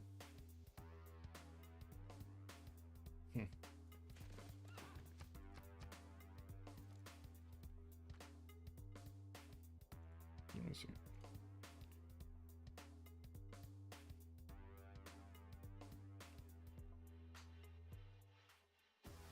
Okay, it's fine. Okay. Chempoala has been taken down. Byzantium is gonna take a breather here, and we're going to need to see if he's gonna start to upgrade his units soon. He does have ballistic boosted by Lapata in just a few turns, and he should have it fully done in 3 turns. While yes, we did have also Scotland upgrading his calves. Russia shouldn't be that far behind from getting his military science. Only 3 turns out, and nationalism is gonna be faster on 1 turn. I do notice he's getting his own spy, while he's gonna counter his opponent. Well, it doesn't look like there was a spy being deployed in the Russian cities. Pillaging a few tiles from Rapa Nui on the west, while I do notice still Scotland doesn't really have an attacking force against Russia. He can do some damage, but not really break Russia in half, especially now with Russia's ability to get the units bought with faith. That totally changes things. 250 faith with 95 science and 143 culture. Okay, we got frigates upgraded from England. Oh, he got these. He got them. Okay, okay. He sneaked them through somehow. It is what it is. I like. I don't know where they came from, but he got them. It's all good by me. If they upgrade, he can do a lot of damage with spy. Yes. Yes. Free knights equals free knights. Yes. Free knights equals free knights. Ballistics in 3 for Basil. For, you mean for Theodora. Yeah. I'm a bit surprised we didn't have England setting up a religion for Theodora. Like that taxis trade does matter quite a bit to have it. And usually the players, whenever they're gonna have Byzantium in a team setup, they will understand they need to help out Byzantium get that extra damage, because at the end of the game they are kind of helping themselves win the game much faster. Do we have frigates coming out from Ethiopia? No, doesn't look like he's gonna match that technology. So we got 3 frigates from England that will need to move to the front line. He is getting more points towards Isunsin, but still didn't put the projects in, and I still don't see him actually getting those. He's more concentrated on getting the amphitheaters and anything else other than the projects. Maybe he didn't see Isunsin. To be honest, I think I blame that. Maybe he didn't see. Maybe he didn't open the admiral screen. He will get industrial general. On Theodora. Wait. Medieval Renaissance, that's gonna be picked up by Aztec or Scotland, and looks like Byzantium is only making 2 points. That's what I wanted to know. Only making 2 points. He needs a lot of projects here. Oh well, it is what it is. He's still gonna need a lot of gold to upgrade his units, but looking at the gold pattern here, they are managing to, on both sides, and they're actually managing to stabilize. So we do have them also starting to get quite close to each other when it comes to the production capabilities of their empires. And I do notice there's not that much of a difference in the science comparatively. I guess we do have CivUkraine with a bit of an advantage, but I wouldn't say by much. Let's see if that advantage is actually going to turn into a win somewhere. This will be a 6-hour game like yesterday. It might be, DBZ. It might be. Yes. It might just be.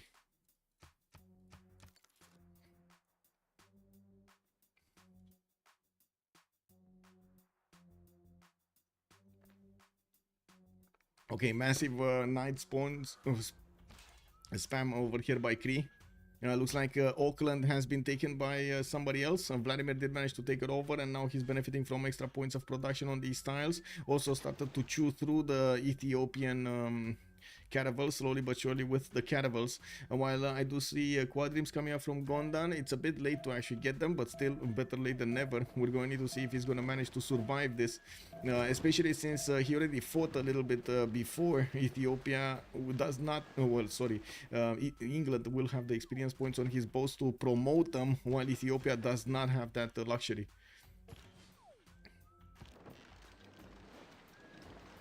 Promote? Oh my god. He definitely could have promoted. Oh well, that's an eye for an eye here.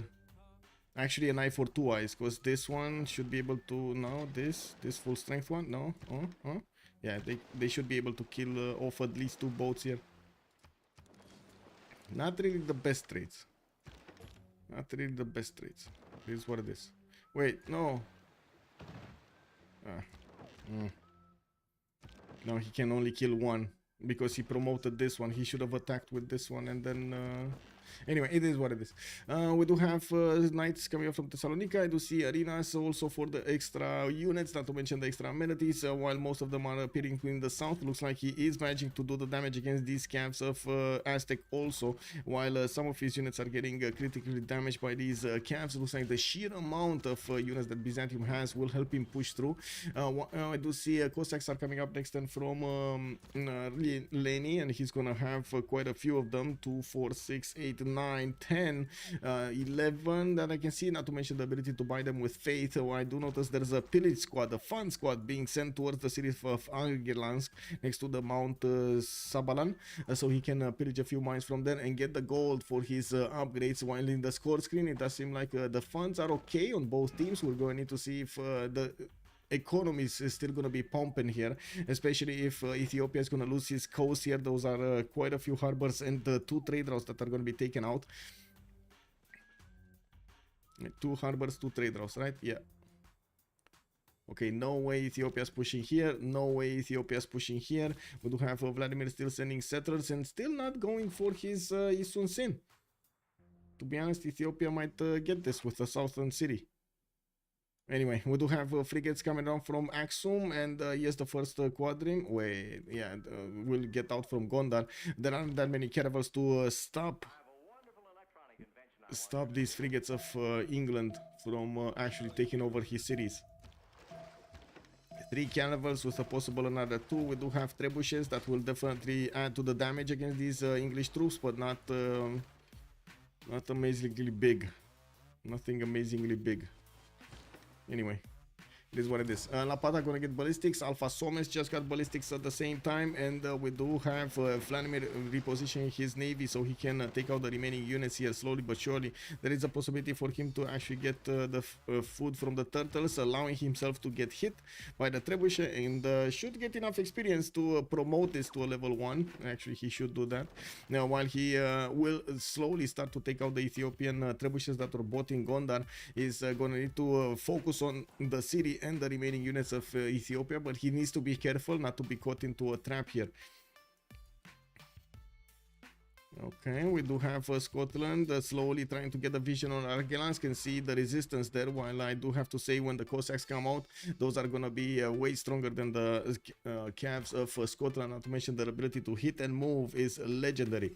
Well, let's see over here. We do have Byzantium needing to core up his units and a lot of gold to upgrade, and I don't see they do have a lot of gold on Pygmy. They have 502 gold on Pygmy. Is he upgrading something somewhere? No. No. So he's just gonna give it away, right? Did he just buy some? He just bought something somewhere. Or upgraded something like a Corsair, for example, in Sparta.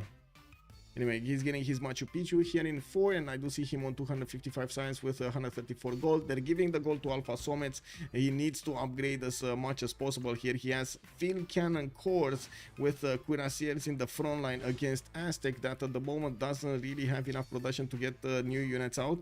And even if he's 2 turning calves, that's definitely not going to be enough against cuirassier cores with field cannon core support. I think we need to say our goodbyes to Aztec. I guess wait. I think we actually need to be a bit more conservative with our opinions over here, because we've seen what happens, right? We've seen what happens. Uralfish did manage to successfully defend an attack that we were all thinking that Scotland is gonna cripple Russia, and looks like it didn't. Okay, we got Scotland actually getting his units, and he's gonna get to pillage a few mines here and also take out one of the archers of his opponent. While I do see the first Cossack did get bought in Argalansk, he didn't get the gold to upgrade the other ones, while he's still gonna get these to help him defend the tiles. We do need to see if Scotland is gonna manage to sneak in and take that gold away. Rip that gold apart. I gotta say, all of the gold that he's getting is probably gonna be sent to Alpha Summit so he can upgrade more units and finish the job on Aztec. It's just a matter of time until these field cannons are gonna start shooting, and that's gonna be quite a problem. Kilvakisivani did get finished in the cities of Scotland. We do have more traders also soon coming out from the lighthouses. I do notice over here England has stopped pushing. England? Okay. Maybe he stopped pushing to promote, but why did he wait? Why did he get this one back? Hello, turtle, free heal.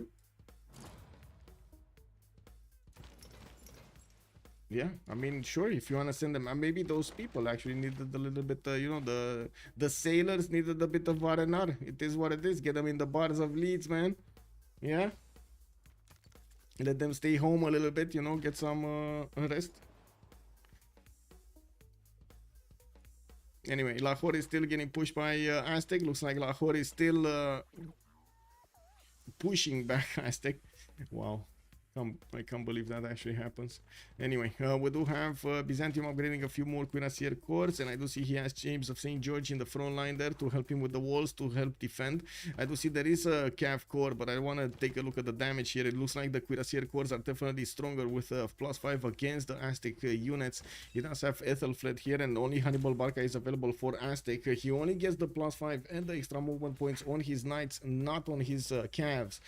We do need to see if Aztec is going to manage to get his projects done for encampment training. It looks like he put one at least in his build queues, while he's going to need one. Actually, he doesn't even need, no, yeah, he doesn't even, no, he does. Wait, it's industrial, right? He needs an industrial. That means, wait a second, this one doesn't work either.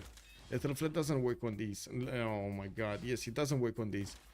Never mind, never mind. I just realized they didn't even open up the industrial giving bonuses generals. Anyway, and we do have Dimitri Mendeleev also for the 50% production towards research labs, and I do want to see who got the food scientist. We do have him here. Aztec is on Ibn Khaldun, not bad, but he's also gonna lose his city soon. Well, now I get the Highlands comment. Okay. Extra science and culture on cities founded on hills. Yes, it's so slow moving arty. It's difficult to take cities before opponent gets to next tech level. 2-minute bio. Okay. Whoa! Though its face may That's a change throughout the GG right ages, there. That's a GG right there. It looks like CivUkraine from the with hand their of the aggressive push. And did manage to get enough GPT to actually upkeep their armies and promote them at the correct moment in time. Did manage to get By the your first game in actions the this day, relegation against Suomi. Remember, Suomi has a lot in the cards ensure here. our They need to get there, but so does CivUkraine need to defend that title of Division 1 team. Yeah, this was it. This was it. We were definitely expecting a longer game. It's 10-71, and this game on Rich Highlands has finished. We did have Suomi GGing over here. Yeah, they could have survived. I agree. I'm not sure what would have happened until the end of the game, but they definitely could have survived quite a few more turns. Let me switch to a post-game channel here and wait for them to come join us.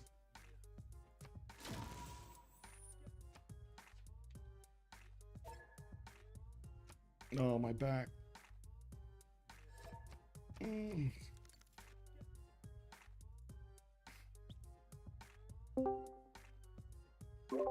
GG. GG, well played. GG's. Okay, okay. Big questions for Vladimir. Okay, did you see Isun Sin? Yeah. Okay, you didn't want it. I mean, yeah, I have ironclads pretty soon, so I don't need it, I think. And Okay. I think it's just one ship. I have enough for caravels. I have fleet. I don't need it. Okay, okay. By the way, what is this god spawn on Aztec? It's okay. Enough, not enough. One HP. Where fresh water? That's what you wanna ask. Yeah, the Where fresh water was a bit of an issue, but I mean the craftsman horses with 4 I mean should be okay. 1 HP Kazan, it was sus. 4 HP, yes. Russian. Did you buy this Kirasir in Kazan? Or what? Bought what? Sorry? Did you buy this Kirasir in Kazan? Yeah, 1. Okay. Yep. It's actually saved the city. Yeah, it did. It did. That's what I was like. I saw that the situation is quite dire, and then I just took all the money from the team and bought it because it seemed like it could save. I wasn't sure at the time, but I thought that that could be the only chance to save it. Yeah, it was kind of 50-50. If you would have gotten a high roll, that city would have been dead. Yeah. Yeah. But It was you so did annoying good. that Russia projected religion the turn I finished my holy site. Russia already done one project. Yeah, I did one just in case, and then I was waiting and checking what you're gonna do because, like, my spawn was that once again, if I would have missed it, I would have been totally dead, totally useless. He was able to take the world, but he had no time. We just have no wonder. Yeah, Mm. Arctic astrology. Chat is asking me why didn't Suomi remap if they had Russia isolated like that. We had really good spawns. Yeah, everything good- seemed good spawns. okay, and we Except we trade knew. routes. Yeah, Except no except trader. Yeah. I mean, you don't expect Russia to trade with anybody. No, So- Russia is fine alone, I think. We Yeah. didn't really have traders with anyone. I do. Maybe somehow kill Vatican. I don't know. Yeah, we should have thought about Yeah. it more. Yeah. Also, not sure if the half-faith Congress was the Agree, why best. don't kill Auckland? I don't think half-face Congress is so good for you because I No, I'm so fucked. have a lot of face. Yeah. Yeah, and then Okay. we ended up like I didn't buy almost anything until now that I checked the Cossacks. I didn't buy anything with the Fate because I was already minus GPT, so I could not buy any shit anyways. So it was totally better for you guys than for us.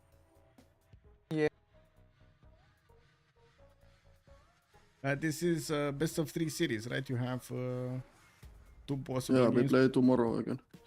Okay, okay. Well, good luck and have fun in the next ones. Thanks. Thanks. GG, GG, GG tomorrow, guys. GG guys. Well, there we have it. We heard a little bit from both of their opinions. It looks like they were content with the response. It was more other reasons that defined this game. We do have win over here today in the best of 3 series of CivUkraine going against Suomi. They did manage to get that point on the board, and we're going to need to see what's going to happen tomorrow. But tomorrow we do have a game to catch up on. If you remember 2 weeks ago, we did try to get a stream on between Freitos de la Vega and Ulysse, and they had a problem with Sprig. Well, now they did reschedule it. It will be on Sunday. Tomorrow we're gonna wait 1930 GMT, and of course we're gonna meet each other then.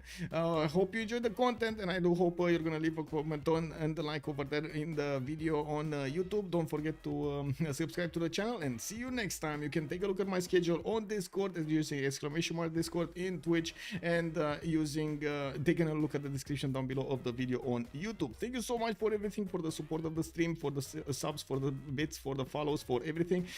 It does help me out so much. We're inching closer to that partner plus program over there. We do need 100 subs, 100 points in subs over there for the program to activate for 3 months. Can you imagine? Wow, but it's gonna activate for a year. Woo! You're getting that one step at a time, one step at a time. Have a nice evening, everybody, and we'll see each other in the next streams. Bye bye.